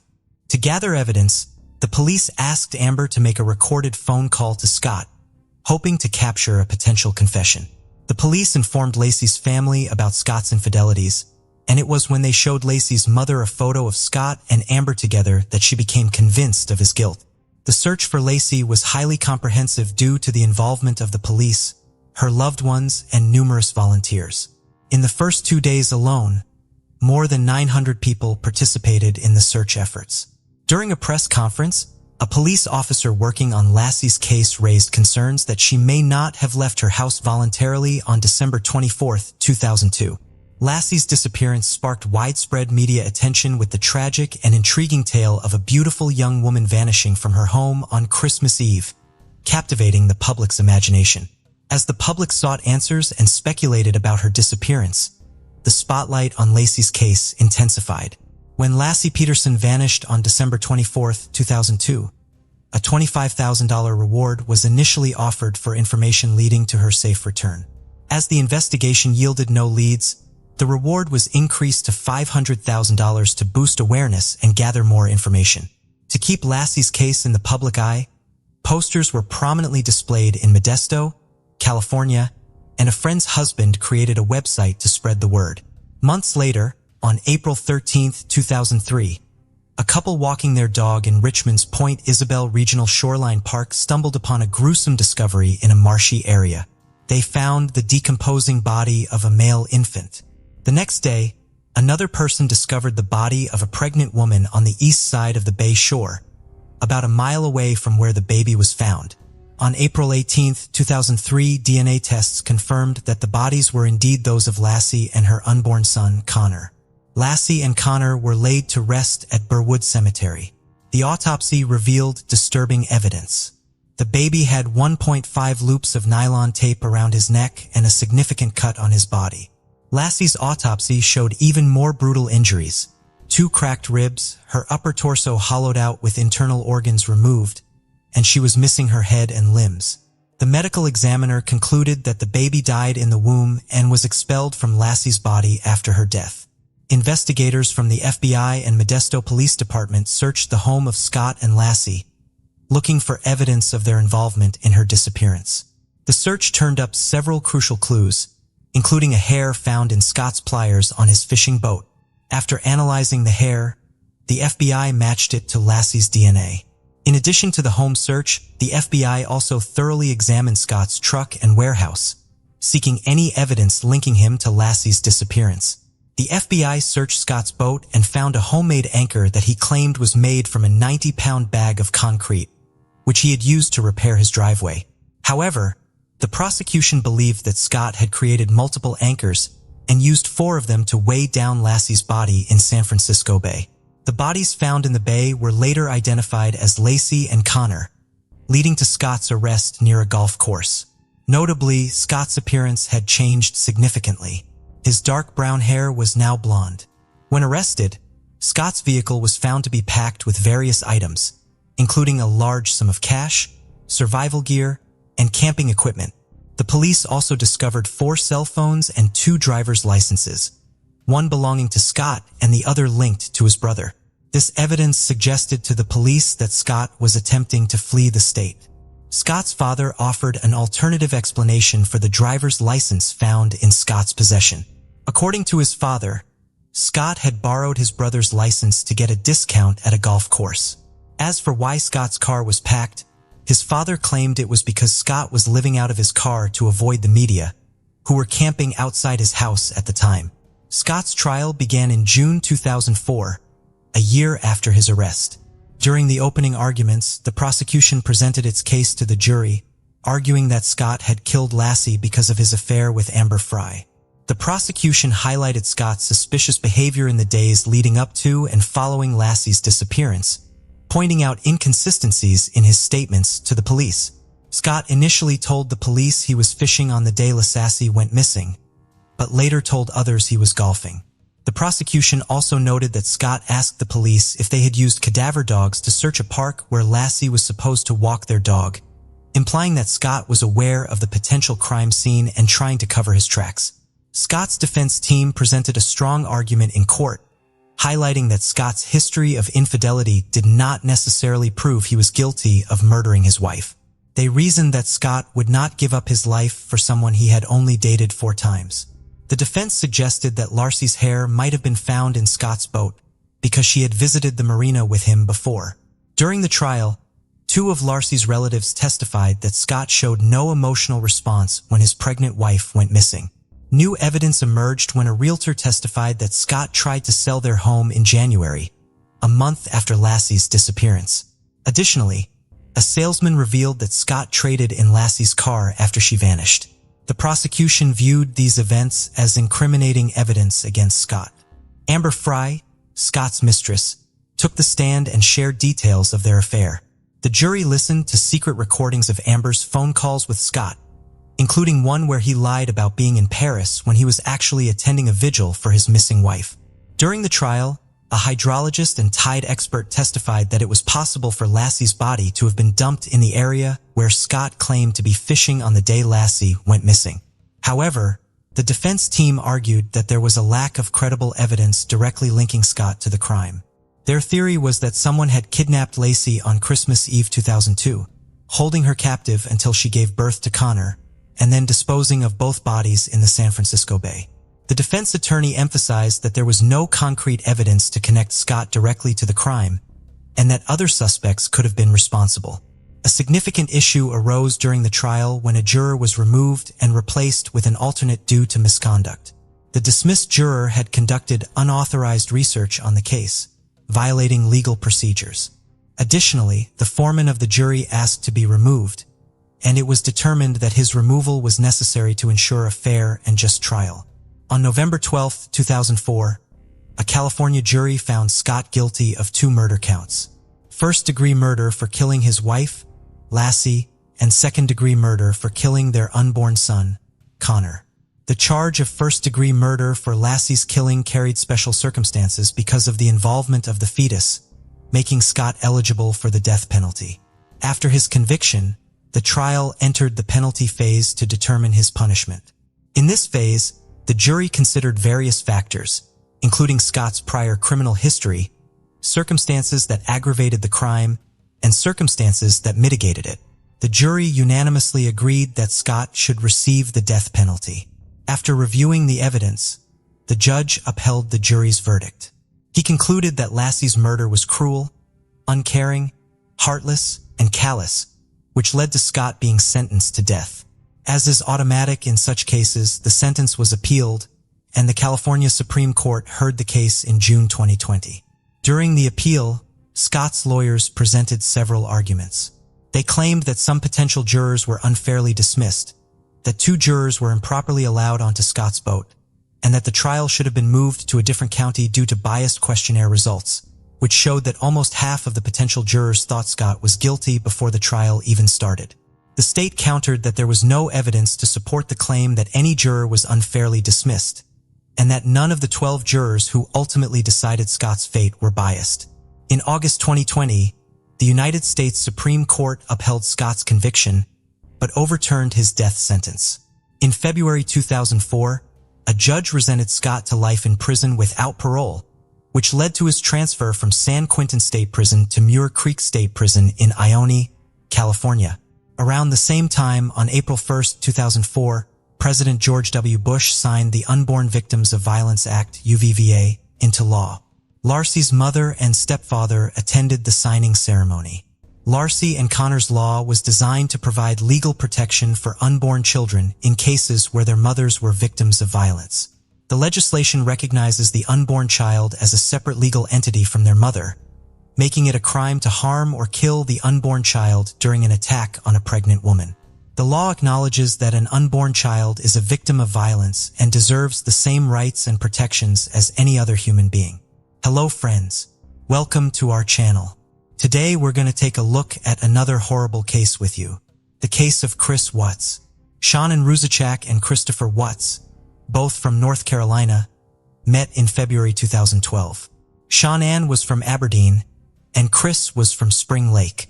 They tied the knot on November 3, 2012, but not everyone was thrilled about their union. Chris's parents, Cindy and Ronnie Watts, didn't attend the wedding, with Cindy later explaining that she didn't get along with Sean and didn't like how she treated her son. A year after getting married, Shannon and Chris moved to Frederick, Colorado, marking a fresh start in their lives. They were excited to start a family and eventually welcomed 2 daughters, Bella Marie, born on December 17, 2013, and Celeste Catherine, Cece, born on July 17, 2015. Shannon had been diagnosed with lupus, a chronic autoimmune disease, at a young age. Despite the challenges this presented for getting pregnant, Shannon defied the odds and became a mother twice. She was known for her kindness, compassion, and positivity, and was determined to create a happy life for herself and her family. Shannon was a loving and exceptional mother, and her vibrant personality drew people to her. Every morning, she would send her friends heartfelt texts that read, "Good morning, beautiful," making them feel cherished and uplifted. Her daughters, Bella and Cece, were the center of her universe, and she devoted herself to nurturing and supporting them. Shannon was active on social media, sharing videos that offered a glimpse into her daily life and that of her daughters. Her friends and family cherished these videos, which showcased her warm personality. In many of these videos, Shannon expressed her deep admiration for her husband, Chris, portraying him as a loving husband and father. However, those close to the family found Chris difficult to connect with on a deeper level as he tended to keep to himself. Despite their reservations, Shannon's family and friends accepted Chris because of her deep love for him. However, the couple was struggling financially, and in June 2015, they filed for bankruptcy due to a heavy mortgage, multiple car payments, loans, medical bills, and significant credit card debt. At the time, Chris worked at Anadarko Petroleum, while Shannon worked at a children's hospital call center.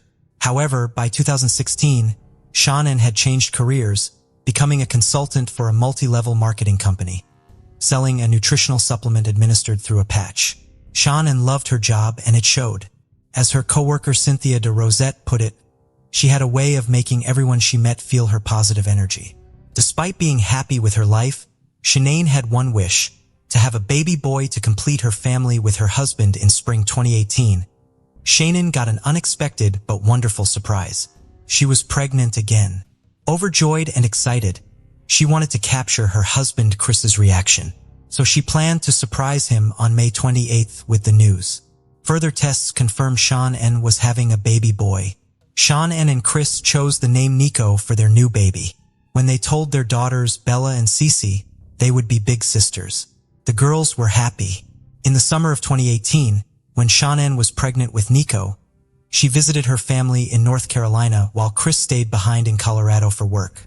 Sean N took her daughters, Bella and Cece, to visit Chris's parents, Cindy and Ronnie, despite having a strained relationship with them. During the visit, Cindy prepared a snack for Cece without considering Shanann's prior warning about Cece's severe nut allergy. As a result, the snack contained peanuts, which put Cece's life in danger. Sean N was deeply disturbed by this incident, feeling that Cindy had recklessly disregarded her granddaughter's safety. Sean N expressed her outrage and disappointment in a text message to Chris, accusing his mother of intentionally trying to provoke her by putting Cece's life at risk. She urged Chris to confront his father about Cindy's behavior, implying that if Chris didn't take action, it would suggest he was complicit in his mother's harmful actions, and that Shanann's concerns for her children's safety were justified. While Sean N was visiting her family in North Carolina, she noticed a sudden change in Chris's communication style. He stopped responding to her messages and calls, leaving her confused and concerned. When she asked him what was going on, Chris explained that he had taken on more responsibilities at work due to the arrival of new employees, but reassured her that everything was fine. A week later, Chris flew to North Carolina to spend time with Sean N and their two daughters, Bella and Cece. The girls were excited to see their father and ran to hug him as soon as he arrived. Chris was enthusiastic in his greeting, scooping them up in a tight hug. However, his greeting to Sean N was noticeably colder. Instead of a kiss, he simply nodded at her. Sean N felt hurt and surprised by Chris's distant behavior, and she couldn't help but confide in a friend about her growing concerns through a text message. Sean N felt like she was living with a stranger, not the man she married. She was saddened and confused by the change in Chris. When they were in the same room, he refused to talk to her, and instead, they communicated through their phones. Sean N sent a heartbreaking text to her friend explaining the situation and even shared a photo of them sitting on separate couches facing away from each other. Shannon suspected that Chris might be interested in someone else, which shocked her friend. However, her friend disagreed, saying that Chris loved Shannon too much to do that. But Sean N was devastated because Chris had told her that he no longer thought they were compatible. This was a huge surprise to Sean N, who had always believed their love was strong. Chris had confessed to Sean N that he had hoped getting her pregnant would change his feelings, but it didn't. Sean N was devastated to hear this, as she treasured their relationship and thought their love could overcome any obstacle. Desperate to save her family, Shannon proposed that they attend couples counseling to work through their issues. However, Chris refused. Shannon was willing to do whatever it took to rescue their relationship, but she realized Chris was not willing to meet her halfway. Despite her best efforts, Shannon came to understand that Chris was unwilling to compromise on anything. After their return to Colorado from North Carolina, the family settled back into their routine. However, Shannon soon left for another business trip, this time to Arizona. During her trip to Arizona, Shannon's friends noticed a change in her behavior. She seemed confused, distressed, and not her usual cheerful self. One evening, while they were all in their hotel room, Shannon opened up to her friends about her concerns. She told them that Chris had expressed doubts about their relationship and refused to go to couples therapy. On August 11th, while Shannon was still in Arizona, she received a notification on her phone about a restaurant charge on her and Chris's account. The amount of the charge raised her suspicions, and she wondered if Chris was having dinner with someone else. This made her feel uneasy and doubtful. When Shannon returned home from her trip on August 13th, her friend Nicole Atkinson drove her home. Their doorbell camera captured Shannon entering her house at around 1:48 a.m. The next morning, Shannon's friends became worried when they didn't receive their usual good morning messages from her. They knew she had an important doctor's appointment at 9:30 a.m. and were concerned that something might be wrong. When Shannon missed a 12:30 p.m. business meeting, her close friend Nicole Atkinson became alarmed. As the day went by with no word from Sean and Nicole's concern grew. She sensed something was off. Feeling a strong urge to act, Nicole drove to Shanann's house. As she arrived, she felt a knot in her stomach. Shanann's van was parked in the garage, and her daily shoes sat by the front door. Nicole knocked on the front door, hoping Sean would emerge, explaining that she had overslept after her flight the previous day. But there was no response. One of Shanann's friends contacted her husband, Chris, telling him they couldn't reach her. Chris reassured them, thinking Sean might have taken their daughters to a friend's house. Shanann's friends were puzzled by Chris's response because they had all been in touch with each other, and none of them knew where Sean was. She had no plans to meet up with any of them. As a result, her friends told Chris they planned to contact the Frederick Police Department to report Sean and their daughters, Bella and Cece, as missing. However, Chris did not want to involve the police. One of Shanann's friends, Nicole, was so worried that she went ahead and called 911 to report the three missing. After Nicole's call, a police officer from the Frederick Police Department arrived at the Watts home. The officer's body cam footage showed Nicole's distress as she explained what she knew about Sean and her daughters. When Chris arrived, he approached the officer, but unlike Nicole, he did not appear to be very concerned, despite his wife and daughters being missing. During a search of Sean and Chris's home, the officer found Shanann's purse, which contained her medication and that of her two daughters. This finding concerned Shanann's friend Nicole. But Chris, her husband, remained unusually calm. The officer also discovered Shanann's wedding pants on the bedside table. Afterwards, the officer and Chris went to a neighbor's house to review the footage from their security camera. The camera captured footage of Chris's driveway and garage, showing him opening the garage door, moving around, and leaving the house at 5:28 a.m. When Chris watched the footage with the police, his behavior changed.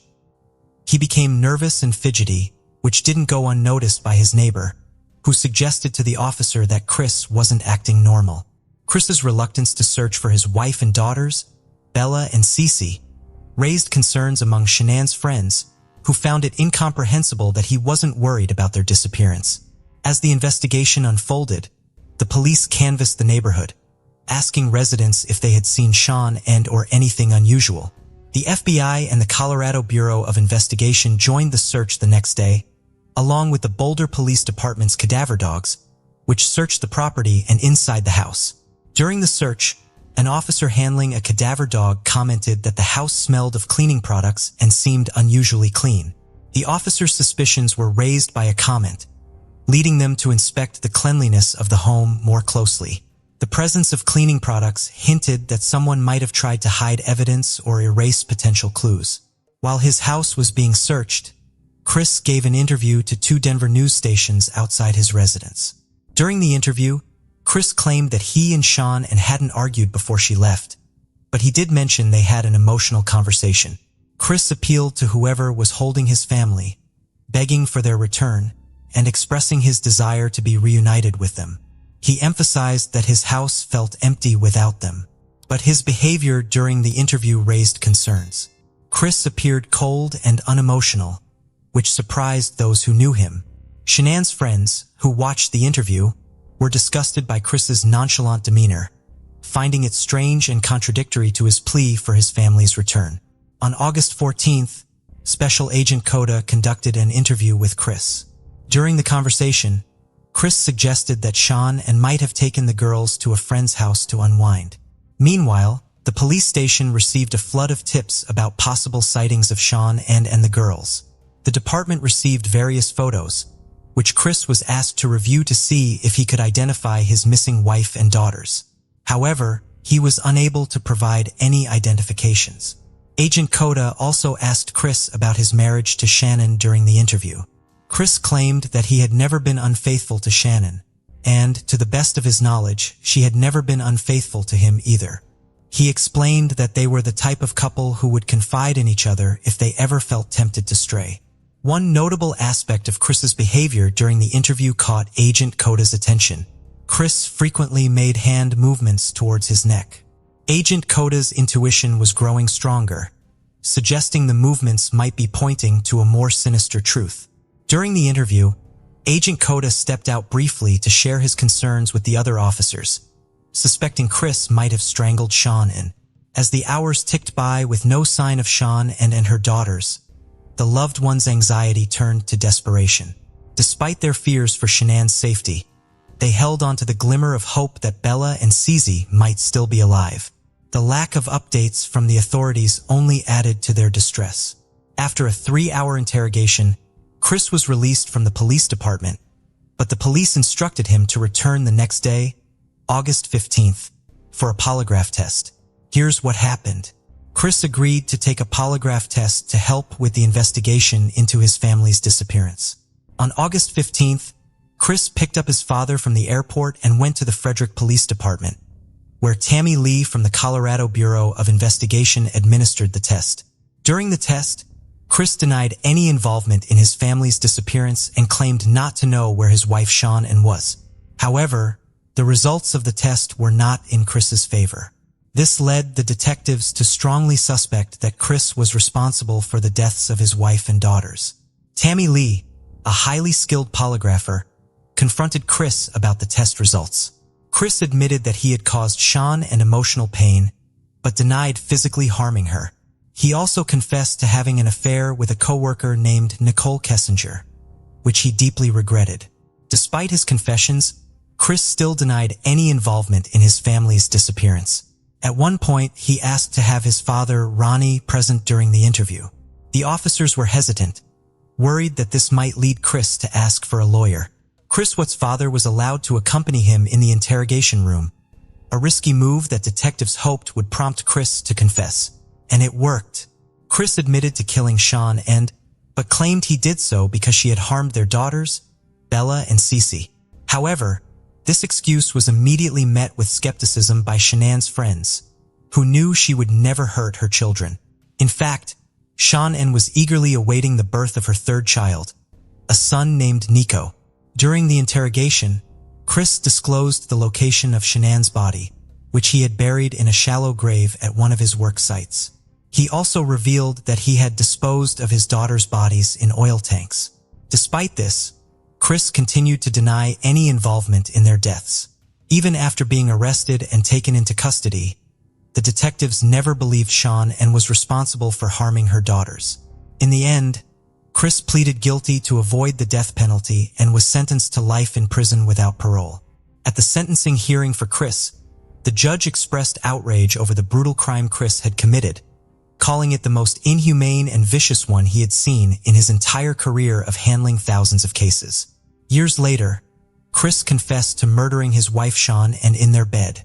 According to Chris, he strangled her after she discovered his infidelity and threatened to take their daughters away. Chris then put Shannon's body in his truck and drove to his worksite with their 2 daughters. Chris admitted to killing his daughters one by one at the site, with one daughter forced to witness the murder of her sister before meeting the same fate. The case of Rebecca Bliefnick. Rebecca and Tim, who met at Quincy University, were the epitome of a perfect couple. Rebecca was a biology major and a tennis player, while Tim was a star football player. 2 years after graduating, the practical couple decided to tie the knot. Instead of splurging on an engagement ring and a lavish honeymoon, they chose to save their money. Although Rebecca had a genuine interest in medicine and had dreamed of becoming a doctor, she decided to pursue motherhood instead. Her dream came true when she and Tim had 3 sons. Tim was known for his charisma and ability to entertain. In February 2008, he auditioned for American Gladiators, making it to the final round. Years later, in 2019, he received an invitation from the producers of Family Feud to participate in the show with his family. Rebecca's nursing school commitments prevented her from joining Tim on the TV show Family Feud. Undeterred, Tim assembled a team of family members, including his parents and brothers. The show's format features 2 teams competing to guess the most popular responses to survey questions from 100 people.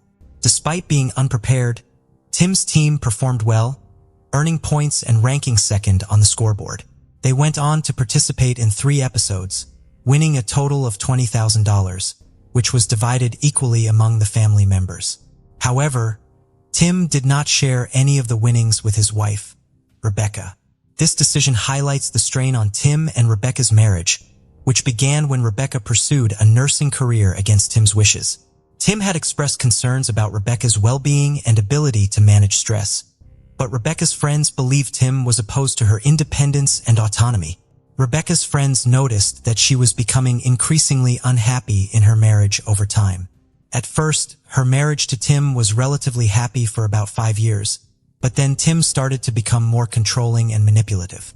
Despite Rebecca's hard work in her nursing studies and job, Tim didn't pull his weight at home, leaving Rebecca to handle most of the responsibilities.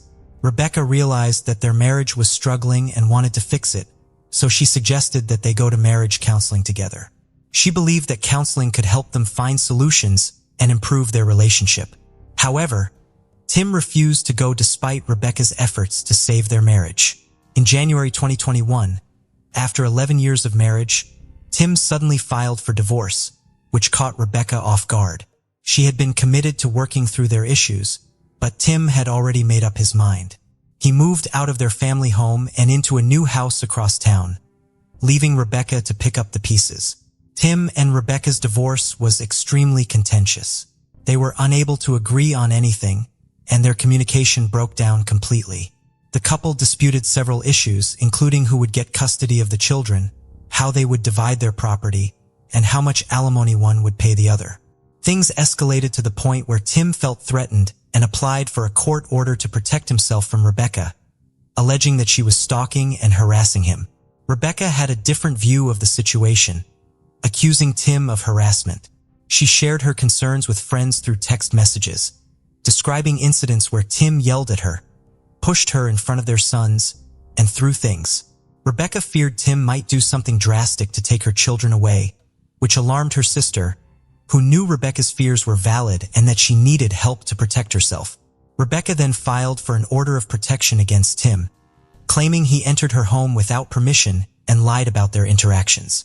However, the judge denied both Rebecca and Tim's requests, instead ordering them to stay away from each other's homes, except during child custody exchanges.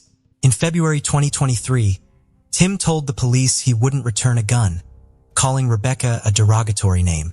At the time, Rebecca and Tim's 3 sons, aged 12, 10, and 5, were staying with Tim at his home, just a mile from Rebecca's residence. Their divorce was set to be finalized in just 1 week. Tim contacted Rebecca's father the next day, worried because he couldn't reach Rebecca, and she had failed to pick up the boys from school as planned.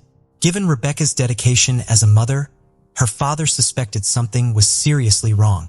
Concerned for Rebecca's safety, her father rushed to her house. When he arrived, he entered the house calling out to Rebecca, but received no response. He went upstairs to her bedroom, where he found a disturbing scene. Rebecca lay on her back, covered in blood and gunshot wounds. After Rebecca's father discovered her body in the bathroom, detectives and forensic experts arrived at the house. They began by carefully examining the outside of the property, searching for clues. Their investigation revealed that the suspect had probably entered the house by forcing open an upstairs window in one of the children's bedrooms. The discovery led investigators to believe that the suspect used a patio chair to gain access to the house and climb up to the roof. By retracing the suspect's likely path, they went to Rebecca's bedroom, where they found the door had been violently kicked in or broken. The state of the door suggested to investigators that the suspect had forcibly entered the room, probably in search of Rebecca. Evidence indicated that Rebecca had tried to barricade herself in the bathroom, but the suspect had pursued her and caught up. Ultimately, the suspect shot Rebecca inside the bathroom. During their search of the bathroom where Rebecca's body was found, investigators stumbled upon her cell phone.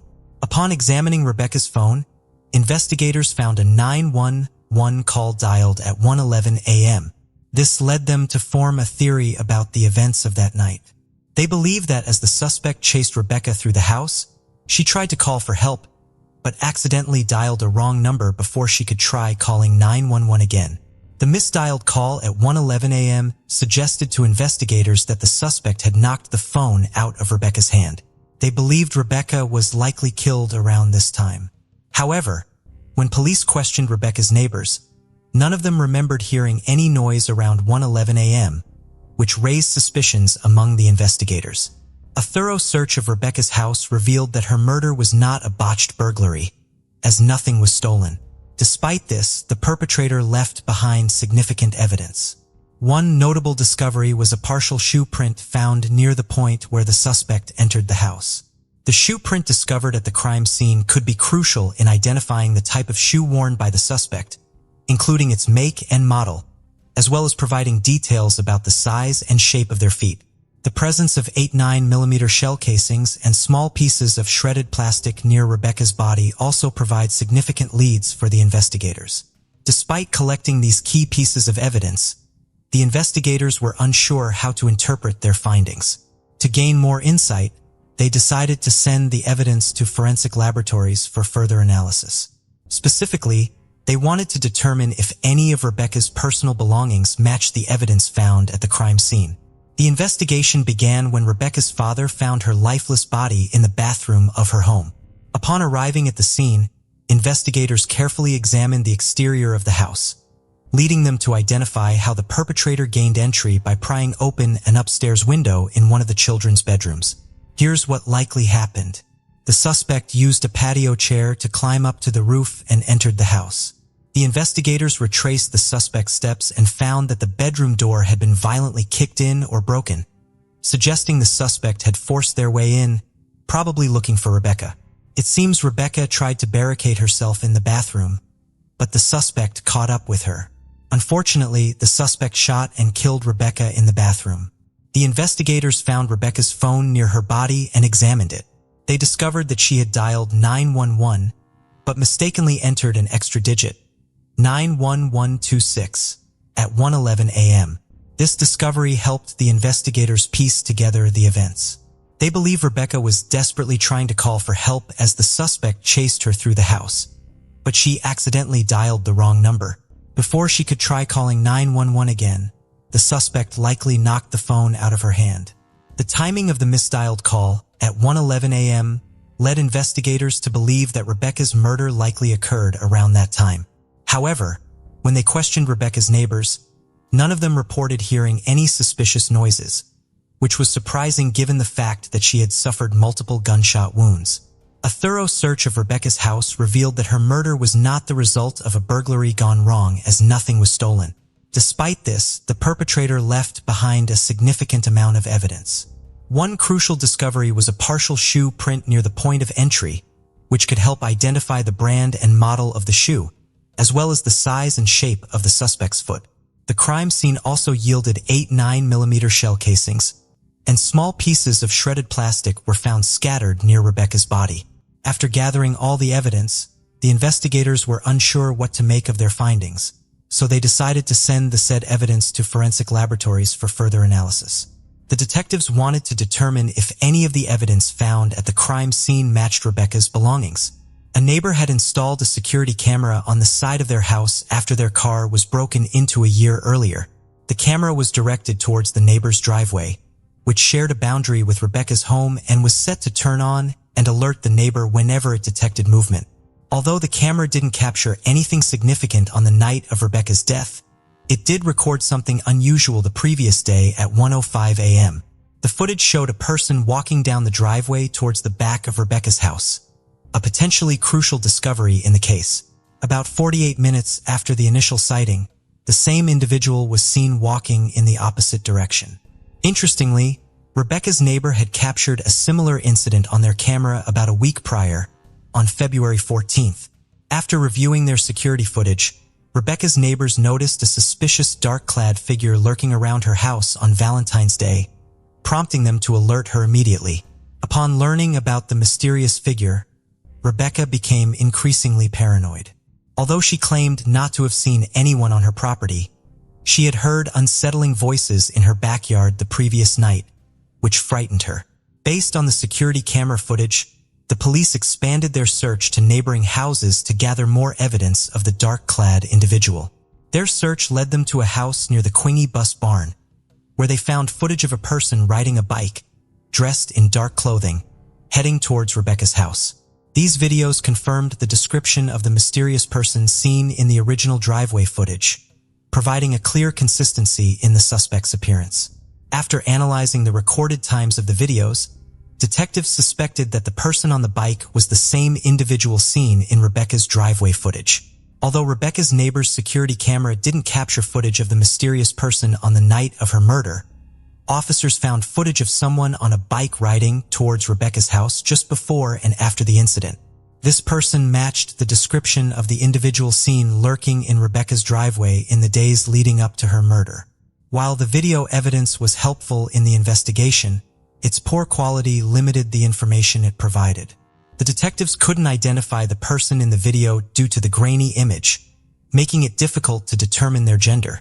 However, they did notice one distinctive feature. The bike had no reflectors on its wheels.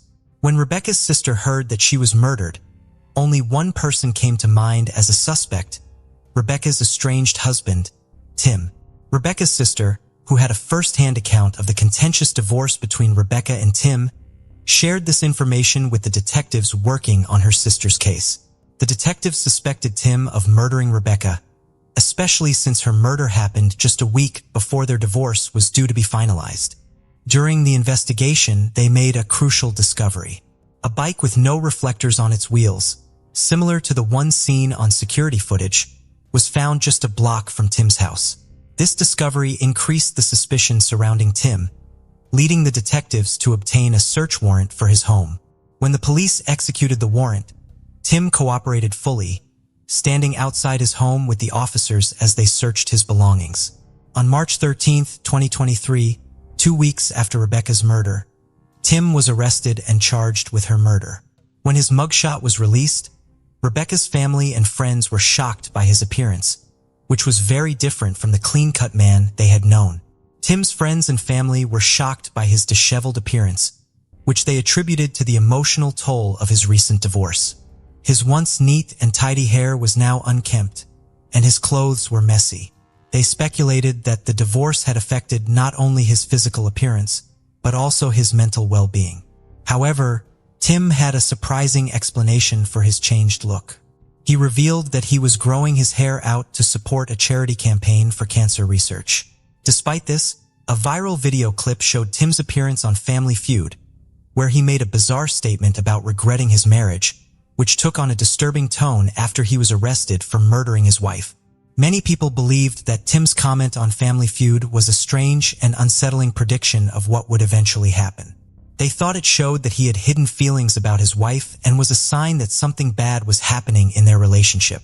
When the police looked into Tim's phone, they found that he had made a fake Facebook account under the name John Smith. During their investigation, they discovered that Tim had been searching for a specific type of bicycle on Facebook, a blue Schwinn bike with no reflectors on the wheels. This was an important discovery because it matched the description of a bike that was found abandoned just 1 block away from Tim's house. Despite having strong evidence against Tim, the detectives faced a significant obstacle when they arrested him. Tim was held in jail without the possibility of bail, but he requested a quick trial, which is his right under the law. Prosecutors were required to bring the matter to trial within 90 days of Tim's arrest. The prosecution faced a significant challenge in convincing a jury beyond a reasonable doubt that Tim murdered Rebecca due to the absence of a confession or DNA evidence. Juries typically look for these 2 key elements in criminal cases. To prove Tim's guilt in the murder of his wife, Rebecca, the prosecution faced a significant challenge. Exactly 3 months after Rebecca's tragic murder in her home, Tim's trial began on May 23, 2023. During the trial, the prosecution presented several key pieces of evidence found at the crime scene. One notable piece of evidence was the shredded plastic fragments discovered around Rebecca's body. The prosecution argued that these fragments came from an owl's grocery bag. Further investigation revealed that similar bags were found in Tim's house. The prosecution alleged that Tim used these bags as a makeshift silencer when he shot his estranged wife multiple times. They claimed that the bags were used to muffle the sound of the gunfire, preventing it from being heard by others. The prosecution also presented DNA evidence suggesting that Tim left behind DNA while using the Aldi bags. An expert testified that it was highly likely Tim contributed to the DNA found and that his DNA could not be ruled out as a match for the DNA found under Rebecca's fingernails. The prosecution presented evidence suggesting that a crowbar found in Tim's basement might have been used to force open the window at the victim's house on the night of the murder. Although an expert testified that there were microscopic similarities between the crowbar and the window's primark, she couldn't conclusively say that the crowbar was involved. To build a stronger case, the prosecution presented records of several searches made on Tim's phone, including how to open my door with a crowbar, how to make a homemade pistol silencer, how to clean gunpowder off your hands, and average police response time in Quinney. The prosecution's expert witness testified that she compared the shell casings found at the crime scene to those found at Tim's house during the investigation. Her analysis revealed that 27 of the casings from Tim's home were fired from the same 9mm weapon used to kill Rebecca. When investigators searched Tim's house, they didn't find Rebecca's 9mm gun, which he had refused to return to her. Tim claimed he hadn't seen the gun in months before Rebecca's murder. During the trial, the defense had the opportunity to call witnesses, but chose not to. After the 6-day trial, the jury took 4 hours to reach a guilty verdict, and Tim was sentenced to life in prison without parole. Despite claiming innocence and planning to appeal, Tim is behind bars, and Rebecca's family believes justice has been served. During the sentencing hearing, Rebecca's family read impact statements. One of her sisters addressed Tim, telling him how his actions affected his son's well-being. She stressed that his choices were causing his sons to suffer. Rebecca's sister vowed to keep her memory alive for her 3 sons even after her passing. Thank you for joining us on this journey into the depths of unsolved mysteries. Cold cases not only challenge our understanding of the past, but also ignite our curiosity and determination for answers. Remember to subscribe to stay updated on our latest investigations. And if you have any information regarding the cases we've covered, don't hesitate to reach out. Together, we can shed light on the shadows of the past and bring closure to those who seek it. Until next time, stay vigilant, stay curious, and never stop seeking the truth.